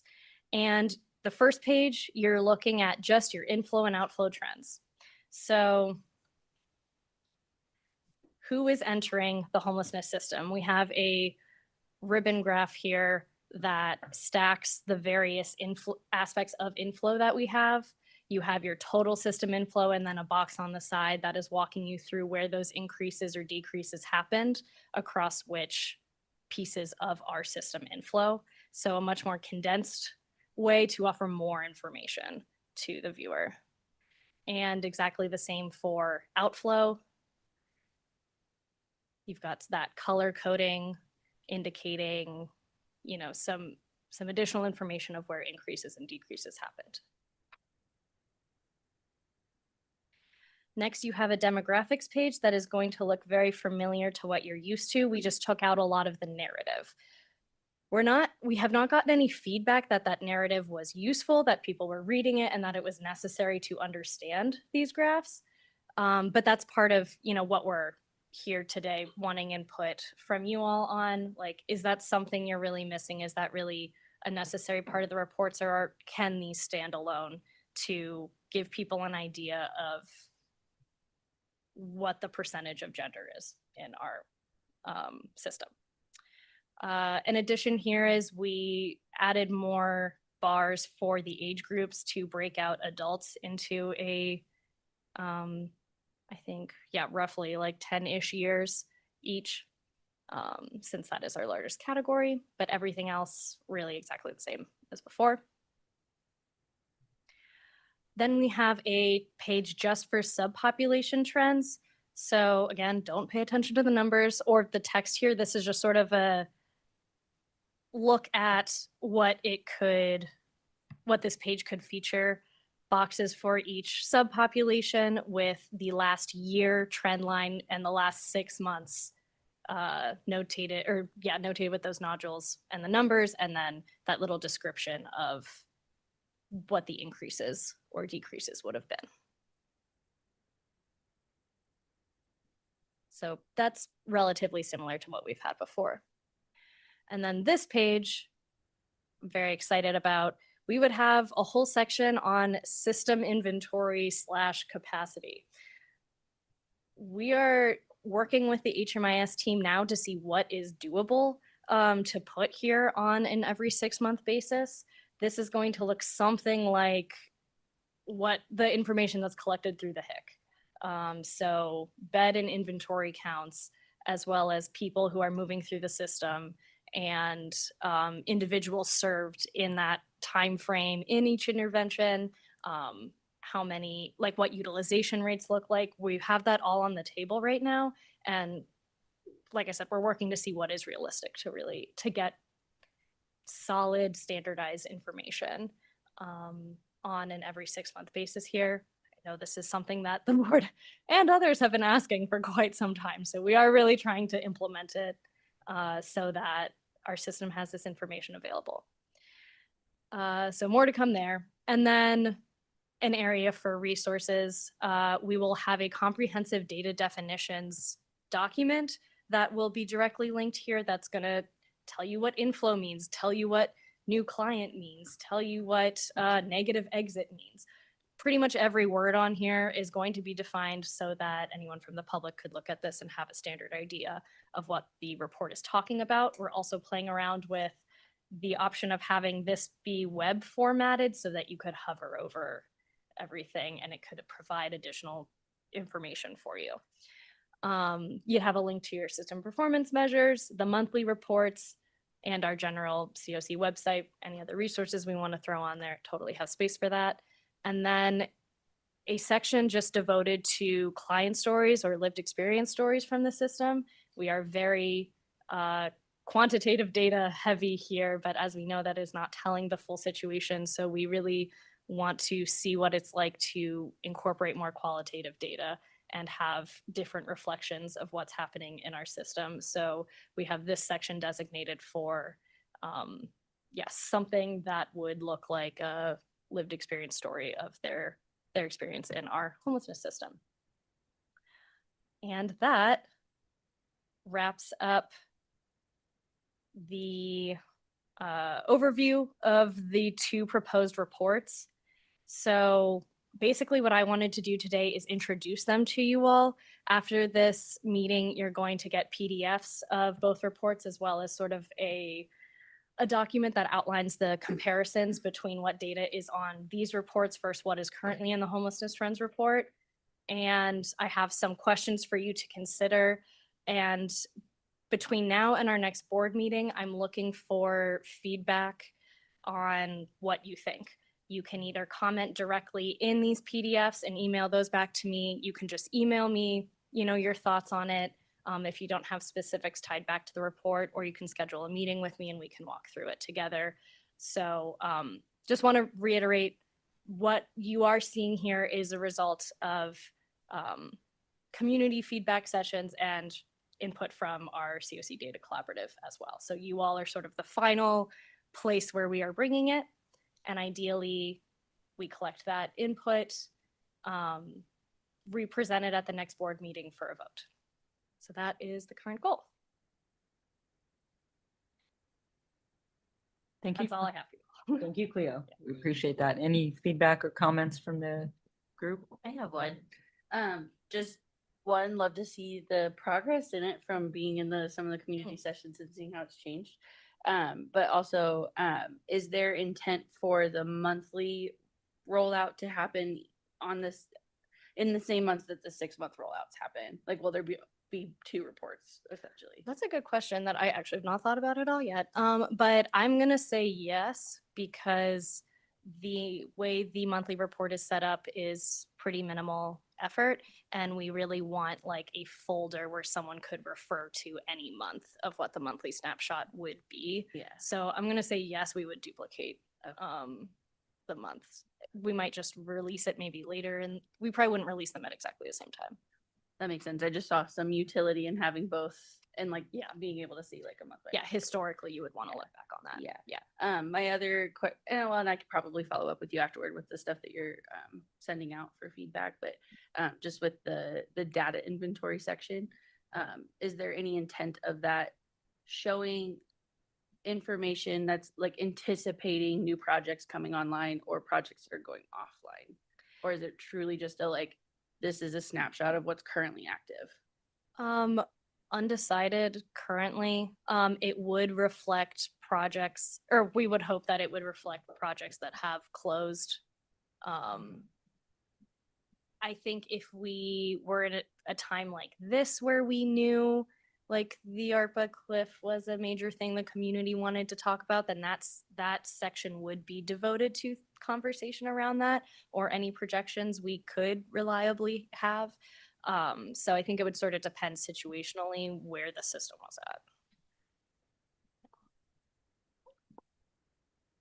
Nice work, Cleo and team, whoever was helping. I just have one thing and I can talk about it later, but if you have any, do you have any parameters or guidelines around the voice and the way the client stories will be portrayed? No. I would be looking for a lot of community. I think there's a lot of things around that we need to use what we know about how that works Yeah. from research and stuff. So Thank you. Yeah. That was, yeah, it's definitely something I've thought about, like in terms of, I don't really know how we would go about this in the best way. So that's where we'd be seeking community input. And once like the idea is approved, then we would dig into those types of details. Perfect. Thank you. Yeah. Sorry, Emma? Yes, awesome. Thank you. It looks amazing. I'm really excited about the report and the changes being made, and look forward to seeing the data. As a funder, one of the things that is always helpful for me to hear, and I don't know if this is HMIS data or if it's another data source, but hearing from partners, the number of people on a wait list helps me understand the capacity the system currently has. And so I don't have anything specific that I would like to see, but if there's any way that we could capture that data, I think it gives you a month-to-month kind of holistic picture of, where there might be some challenges that, some of the other data that you'll have in the inventory section, right? It's just a little bit different. So is that something that could be possible, or is there any other data source somewhere that could provide that on a consistent basis? Yeah, so my immediate thought is that our actively homeless numbers do reflect our by name list, which you could sort of consider a wait list of sorts. So I think it depends how, like for you and for funders generally, what like definition of a wait list would be most useful. Because I know it can kind of function differently depending on what corner of the system you occupy. So we will definitely, Emma, I might follow up with you for more conversation on that to see how we could add something useful in that space. Awesome, thank you. Thank you. And then, sorry, I had to switch over to phone, but yeah, Cleo, this is fantastic. Thank you so much. You're definitely a data expert in our COC, so we appreciate you. I was just wondering about the plan for who would approve this before we post it publicly. So currently, we had a process where the COC board would review the quarterly dashboard and then it would be approved to go to the website. But have you guys thought through like who would review it now prior to public posting? That's a good question, Liz. In my head, I was thinking the monthly reports would pretty much be like it's on a monthly basis. They could be approved by the board every month. We could make sure that the cadence worked that way so that they ran through a board meeting prior to being posted on the website. They're going to be pretty plug and play with the numbers. So it's up to you all, I think, on how you want the approval process to happen. I would say the biannual report we would definitely bring through here and workshop with you all in a similar way that we do the homelessness trends report currently.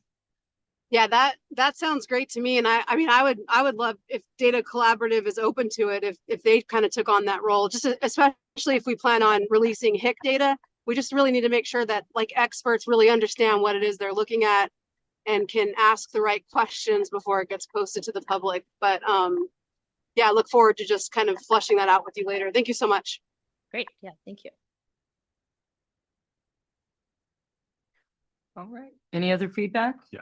Tim, If you may. thank you. First of all, love the ribbon graph and the roll up. Love one pagers that I can take to an elected official and go, let me walk you through this really fast. So thank you for that. Did the Data Collaborative have you by chance participated in any of the review of the HMIS systems? Because what I'm curious is some of them have very robust data sets that maybe we don't have access to right now. Are there going to be things that we would be able to get in the future that we don't know about right now that could find their way to this report? Is it something we could come back to in another 6 post-award and review? Yeah, I definitely think this system could get a facelift depending on who our HMIS vendor ends up being and maybe any sort of more canned information we get from them. There's some vendors we're looking at where like, that's a real possibility where we can print things from there and don't have to do this. So yes, I definitely think that's something we could revisit. All right. Thank you. Thank you so much, Cleo. I appreciate your time. Thanks, everyone. Thanks. All right. Next up, we have Amy St. Peter, Community Initiatives Director with MAG, and she's going to present on funding priority survey results. So thank you, Amy. Excellent. Thank you. And I know that we're running short on time, so I can make this brief, but happy to answer any additional questions or engage in additional discussion either now or at another time. So please do keep that in mind. So it's interesting to have a discussion about funding priorities. This was identified by the board as being a key area of focus. And so we wanted to be able to respond to that and to start mobilizing in that regard.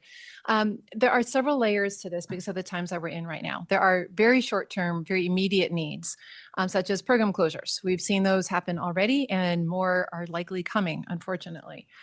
There are kind of near program closures. There are kind of short-term considerations as well.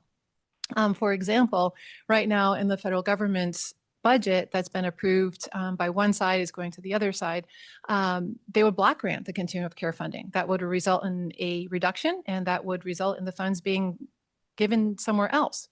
So it could go to the state, for example, or to a unit of local government. So that would dramatically change our scene right now. I was just talking with a continuum of care from another state last week, and they've already hired a fundraising firm.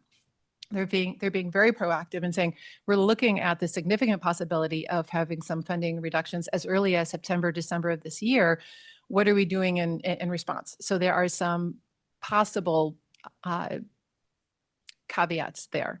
And then of course, there's the long-term ongoing needs, such as how can we better equip our system to respond to homelessness? So when we look at this activity, there's multiple ways to think about it and different activities, different strategies resulting from that. So if you can go to the next slide, please. So just by way of background, we had started talking about this after the board identified this as a priority, and we are seeing needs increase. So as funding for homelessness, for homeless assistance programs is decreasing, it's right at a time when the need is increasing, unfortunately. So as a result, we wanted the board very much to drive this process. So we released a survey in May that was due in June of this year, to start to gather your input, knowing that there are additional opportunities for input, such as at this board meeting, in conversations offline, and in additional forums as well. And using these results, not as a definitive, this is exactly what we're doing, we're not changing, but more as an indication of areas that are of most interest to you, and an indication of some strategies that we might consider moving forward with. If you can go to the next slide, please. So again, these are some of those considerations. Part of what came out during, even before the survey was deployed, which completely agree with, is that we have a strategic plan, and we have updates underway, and that could shift the priorities and the direction that we receive from the board. Also, we have our board members. We had 9 people respond, not the full board, and not a fuller, more robust discussion that gave us an opportunity to more deeply understand what some of your thoughts are.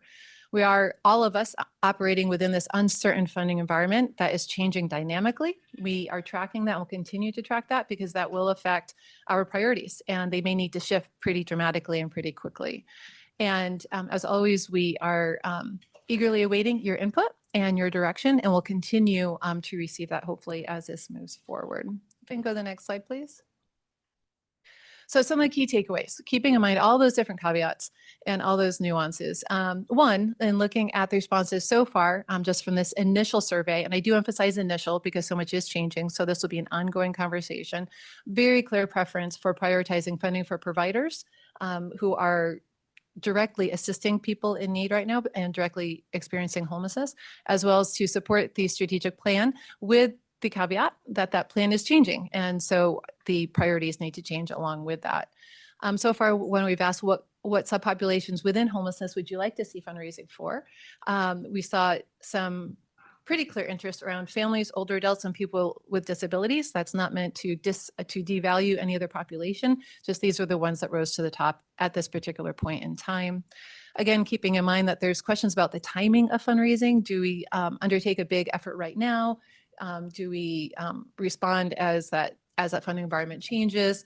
And also, again, very much, and we share this concern about not competing with providers. We don't want to be competing in a space as a continuum of care as a board when providers are in that same space. So we need to be very selective and very intentional with how we go about any kind of fundraising activity. When we sent the survey, we really emphasized that up front, and we did hear that in the survey responses as well. So we need to keep that concern in mind and make sure that we're really diligent about how we check in with that throughout the process. Next slide, please. So again, keeping in mind that the strategic plan, the charter is changing, it's updating, it's really taking shape in some significant ways. At this point in time, these were the priorities when it came to implementing and some fundraising priorities around the strategic plan. You can see that reducing first-time homelessness and increasing positive exits from homelessness came in top, followed very closely by reducing returns.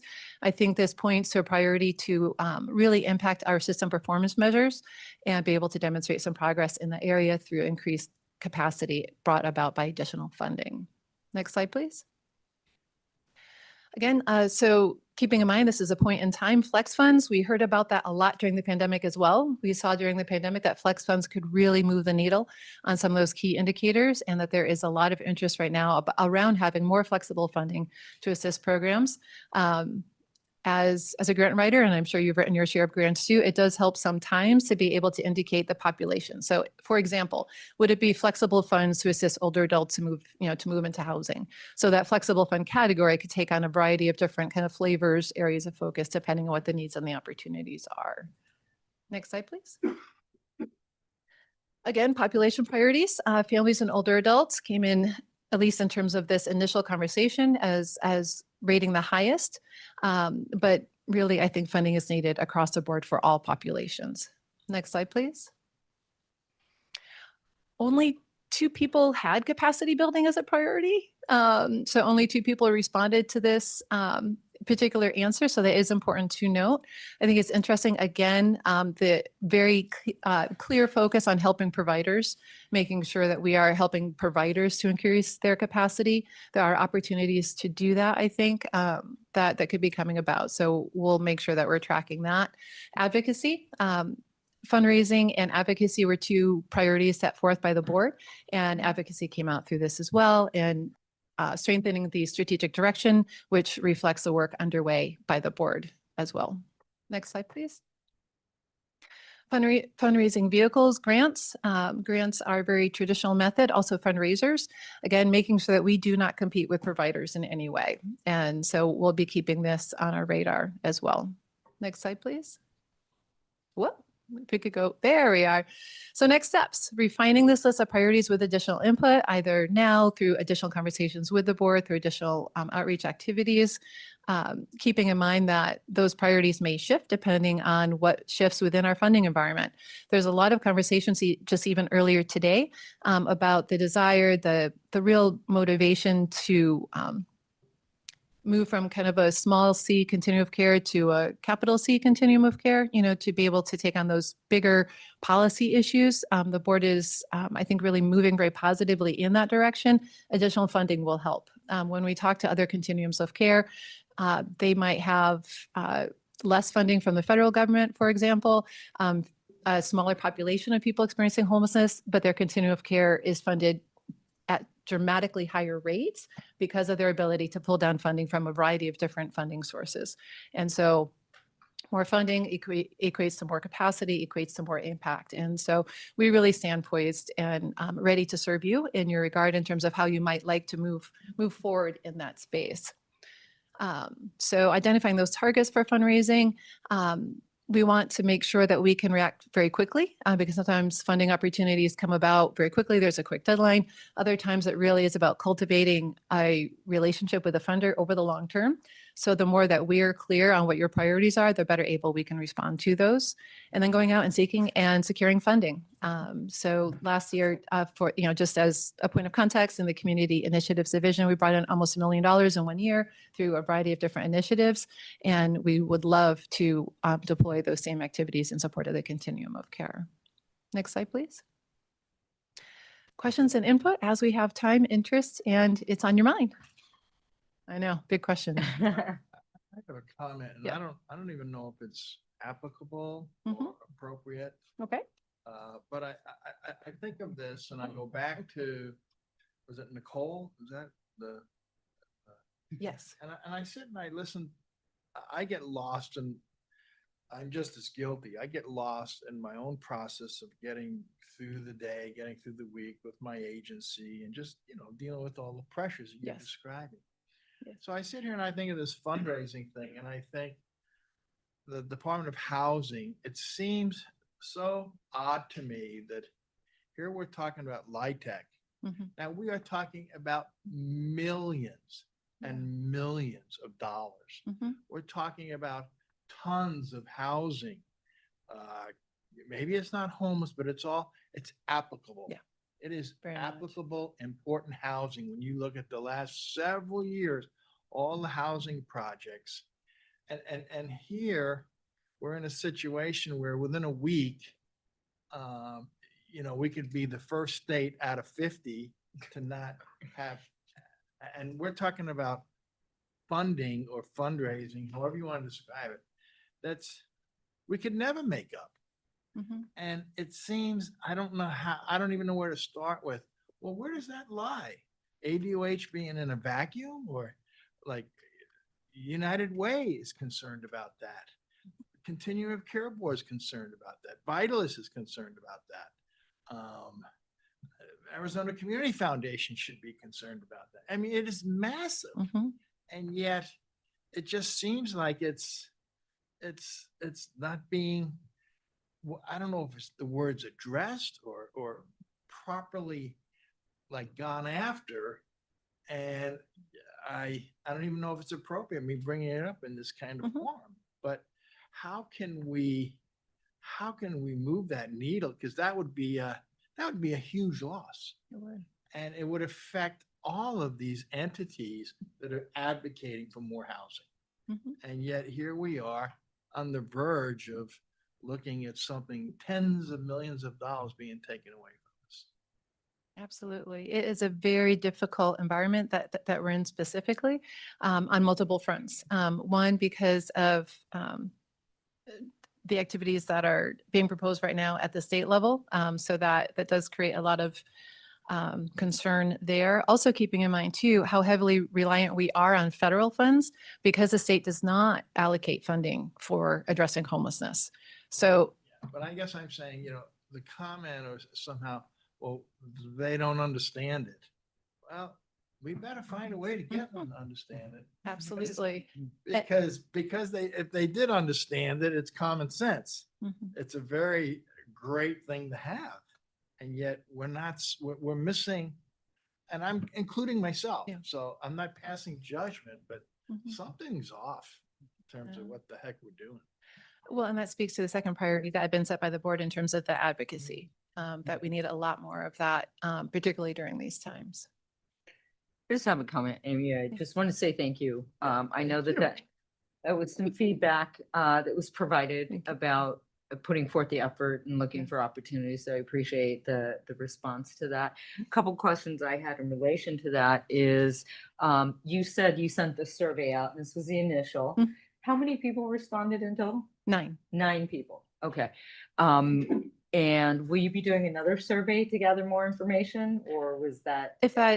If that is of interest, we are happy to do that. There may also be other ways that we could gather additional input. Just wondering. So whether that's surveys or small focus groups, one-on-one interviews, we're happy to undertake any and all of those. Okay. This is really just the initial brush. Okay, I appreciate that. I just wasn't clear. And then the other question is, you had mentioned not competing with Yes. providers. So what vehicles will you use Mhm. to find those fundraising mechanisms that do not already align with some of the efforts, like, BidSync or whatever we're searching for in terms of our provider? Right, absolutely. So for example, there would be a companion piece to this for vetting opportunities. The first step would be to check in with the co-chairs, but even before that, during our homework, to find out, are others already planning to apply? Have they already received funding in different spaces? So for example, we've been looking at a whole range of different opportunities from the U.S. Department of Justice currently. Okay. And one of the first things that our staff did was to look at who's received this in the past, and are they planning on applying again? So for staff to do our homework, to check in with the co-chairs, and then as needed and as appropriate, then to bring it to the full board for a vote as to whether or not we should pursue an opportunity. We'd want to make sure that we have strong lines of communication in place to make sure that we're not. In terms of the kinds of opportunities, it would be things like, so for example, some grants are very much to benefit one agency, others are more at the systems level. And so we would be looking for those broader, more regional efforts as opposed to singular agency level. Appreciate Thank you. Thank you. Amy. Other thoughts, other feedback? Other questions? Yeah, this is Liz, real quick. Sorry, my only thing is, I think we should get this survey out to our collaborative and committee members too. So I think maybe that's it. This comment really came about when we did these community stakeholder sessions, and so really making sure that their feedback is included in the survey would be great. Absolutely, we'd be happy to do that. And then we can add something to the survey to find out which group they're representing. So then and that would also offer the opportunity for additional board members to complete the survey. And then when we come back, we could give you the results by board, by maybe collaborative as a whole. So it's not to single out any one. And then we can continue the conversation with you at that time, if that works. Great. Thank you, Liz. All right. I think at this particular point, if we don't have any other conversation, I can't see the screen to see if anybody else has their hand up. No hands raised. All right. We're just going to keep you and hold you there, Amy, since you're going to give the next update on, you're going to be giving us an update right now on electronic communications tools for the Continuum of Care. Yes, thank you. And again, I know that we're right up against time, so I will keep this very brief. This is titled Electronic Communications Tools, not just website, because we do have another tool that's new, and that are email addresses for the Continuum of Care. So those have been activated. We now have 2. One is for the board co-chairs. So that is board@maricopacfc.org. The other is communications@maricopacfc.org. For the board email address, it would be used by the board or more specifically by the board chairs. We need to kind of flesh out what those protocols look like. And then for communications, it could primarily be used, for example, by staff. And so that we can use those 2 email addresses for the board, particularly to be able to speak as a whole. Because right now when messages are being sent, sometimes it's from one individual, and sometimes that individual is with an agency that may or may not be representative of the continuum of care. So we want to support the board having its own identity, to do its own direct communication with its constituents, and to be able to give that control, that independence to the board as well. And so those 2 email addresses are in place. Those are activated. So please be on the lookout for communication coming from those 2 email addresses. It's not spam. It is us. And so just wanted to make sure that all of you are aware. The second is the website. And please keep in mind, similar to the data report that Cleo gave so well, this is the structure of it. This isn't all of the content, all of the data necessarily, but we want to share this with you. We had a request after your action to approve the outline for it at your last meeting to come back to show you the basic structure. I'd love to bring you the final version too. This is not yet public, so it's not like people can go and view it right now at the URL, which is dedicated now for the board. We have secured that. But this gives you an idea in terms of kind of what it looks like right now. So you'll see at the top here, we have a few different sections. One is about us. We have content that's being developed and some posted right now about the board very specifically, the structure, more to come on that front, particularly with the charter reviews, testimonials. You know, I really want to highlight that. It is really important that you as board members, as partners, as stakeholders in this space, that you see yourselves, you see your work, you see the clients that you're serving. And so particularly around testimonials, we'd love to have photos from you, stories from you, from people that you've served, people working in your agencies, telling their story. It's really critical to bring the voice of people with lived experience who are working and the voices of people who are working in this space. So we'd love to get that from you as soon as you can send it to us and keep it coming to us. We'd love to keep that current on our MAG website. We do have some testimonials that have been loaded right now from the Youth Action Board. We'd love to continue that happening. Meeting calendar.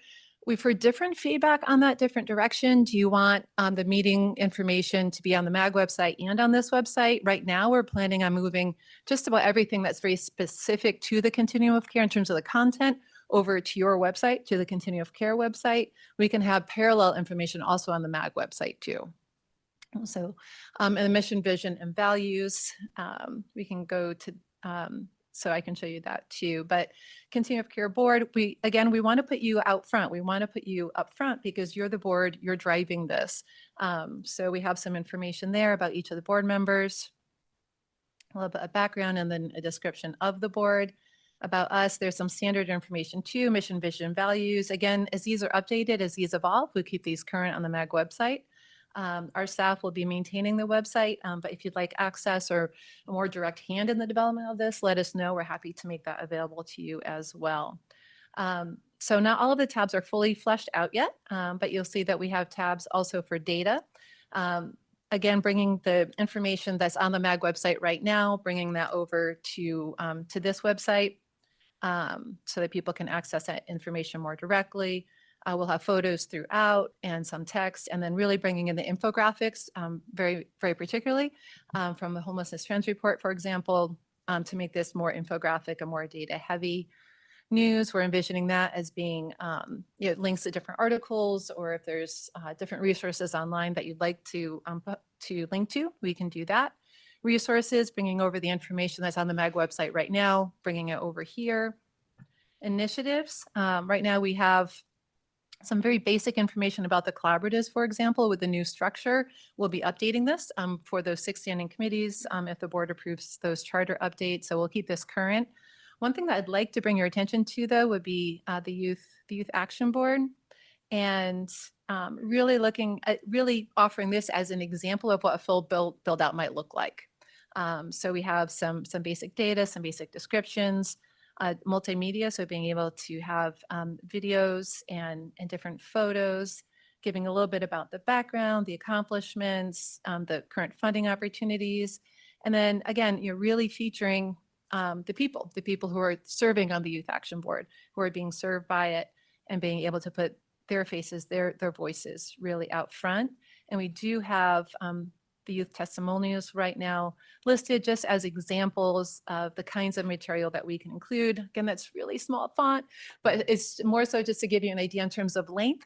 So if there's an extended story or extended video, we're happy to post that as well. Otherwise, just looking for those snippets, trying to bring the voices into the work. We'd love to have your assistance with that. And then a new feature that I particularly want to bring your attention to, volunteering and sign up, yes, but also donating. We will be able to collect donations through this website. They will be tax deductible donations because they'll come through MAG's 501c3 agency, which is Regional Community Partners.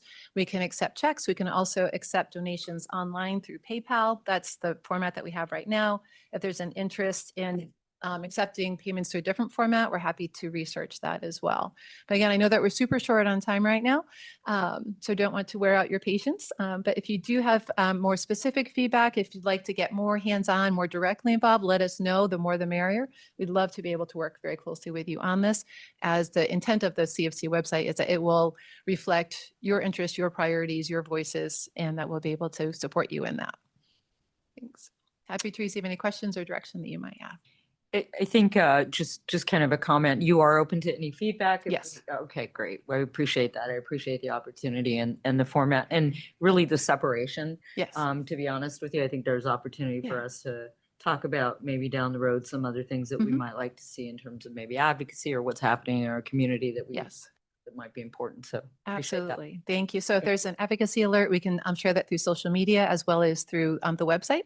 And so really looking at how can we strengthen the way that you can communicate directly with folks. Thank you, Amy. Thank you. Any other comments, feedback? No? All right. Okay. Thank you so much. I thank appreciate you. it. All right. Next up, we have MAG updates.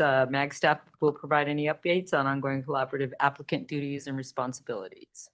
Hey everybody, this is Brian Gruters with MAG. We owe you some updates, so I'm going to just run through these real fast so we can get on with the day. COC builds. Some of you may remember this grant from HUD. So about 6 weeks ago, they let us know that they were reissuing that. So disregarding the previous application we'd submitted and spent a lot of time on. They didn't give us enough time to do a whole new application. They gave us 6 weeks. So the idea was you would resubmit it with stripped DEI language effectively. We were not in a position to resubmit because the previous applicant had already proceeded with the work. So effectively they moved on with the project with the assumption that it wasn't going to come through at all. And so when we circled back, they were like, you know what, it's probably not worth doing and maybe not even eligible at this point. So we aren't submitting it. If we could have switched to a different applicant in the time frame provided, we would have, but we weren't able to. Next thing, clutch system modeling update. We owe you an update on this. Talked to the city of Phoenix briefly. They haven't started work yet.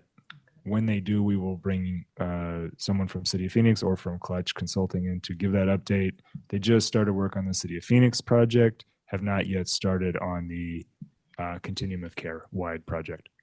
So maybe next month, we'll see. We put out an advocacy plan survey. We would appreciate it if everybody would fill that out. So it's in the, I think it's one of the info items, so 3B maybe in this board packet, and then also available through Roundtable. So if everybody could just fill out that survey, it's pretty quick. And it's just, what are your priorities for doing advocacy work as a board? And then last but not least, we had 211 scheduled to come in. They weren't able to make it at the last minute. They're looking at July or August to come in. They did give me some updates in an email to share. However, they're not closing in July. Thank God. They got an extension from DES because they were able to get that extension. They're going to be operating through January 2026, definitely. And then they're looking for additional funding to keep going through spring 2026. So it just seems like they're doing bangbusters fundraising and they're going to keep it going and we should stop sweating it. Yeah. Last thing, next month, I believe we are meeting. Yep. And then it's scheduled to be in person. Cricket, I'm so excited that you want to be here. We were going to try to take some photos. In fact, we took a few already, but we'll probably wait until next month. Yep, exactly. So, but this would be for the website. Exactly. And I wanted to communicate that in advance. So, get your hair did, whatever you need to do. Thank you. Thank you, Brian. All right. Next up, we'll just try and incorporate a little bit. Does anyone have any future items for the agenda that they would like to mention, call out, suggest? No? I don't Well, think, I gotta, oh, sorry, go ahead. Sorry. I was just gonna say, I don't think our agendas have enough on them right now, so we should come up I with know. more things. Can we trim it back a little? No. I have a question about the clutch situation. So yeah, thank you. Did they already receive the Maricopa COC data then for the work they're doing for City of Phoenix? If you go into HUD HDX, there's a copy of the LSA that they can access.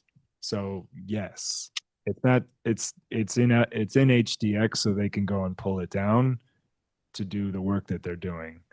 And presumably they're already doing that in order to move forward with that work. Although I don't think they're going to do that work until they've done, at least started the system modeling work for City of Phoenix. Okay, so in order for them to access that, they had to submit our data request that was approved by the data collaborative and then approved by the board. And we added some contingencies to that. And it wasn't just come back and communicate to us, your vision for system modeling or what you can offer to us, but it was also they said they were going to establish a group of individuals who they were going to use to vet the data. So again, I think I would like to hear from them or City of Phoenix in the next board meeting with an update on the progress and ensure that they address the contingencies that we put forward before we release the data. So we want to add that as an agenda item, correct, Liz? Want to add Yes. an update from Yeah. Clutch and City of Phoenix? Yeah, and just to be clear, that was my request last month too. So I just want to make sure that We don't have an update. properly communicated. They haven't done any work, Liz. That's why there's no update yet. They haven't done the group or the data or any of that. So I'm happy to talk with you about what their schedule is once I figure that out. And I could certainly inquire about that. City of Phoenix knows that, I think. They weren't able to come today to present on it, so they asked me to share. But we haven't gotten any feedback yet because they haven't done any work. Okay, I haven't even seen anyone recognize the contingencies we added and then like give us an update on where they're at with it. So yeah, so that's that. So regardless of whether they've started the work or not, the contingencies are in place and we've released the data. So we need one of them to come to the board meeting and provide representation for where they're at with it. Copy that. All right, we'll add that to the agenda, Liz, to have them come and give us an update on their status and or where they're at with the contingencies, or if there have been any barriers to moving forward. We would just like to have an update. Very good. Thank you, Liz. I think you have one. All right, last item. Does anybody have any events? Oh, Well, I had one more for future items.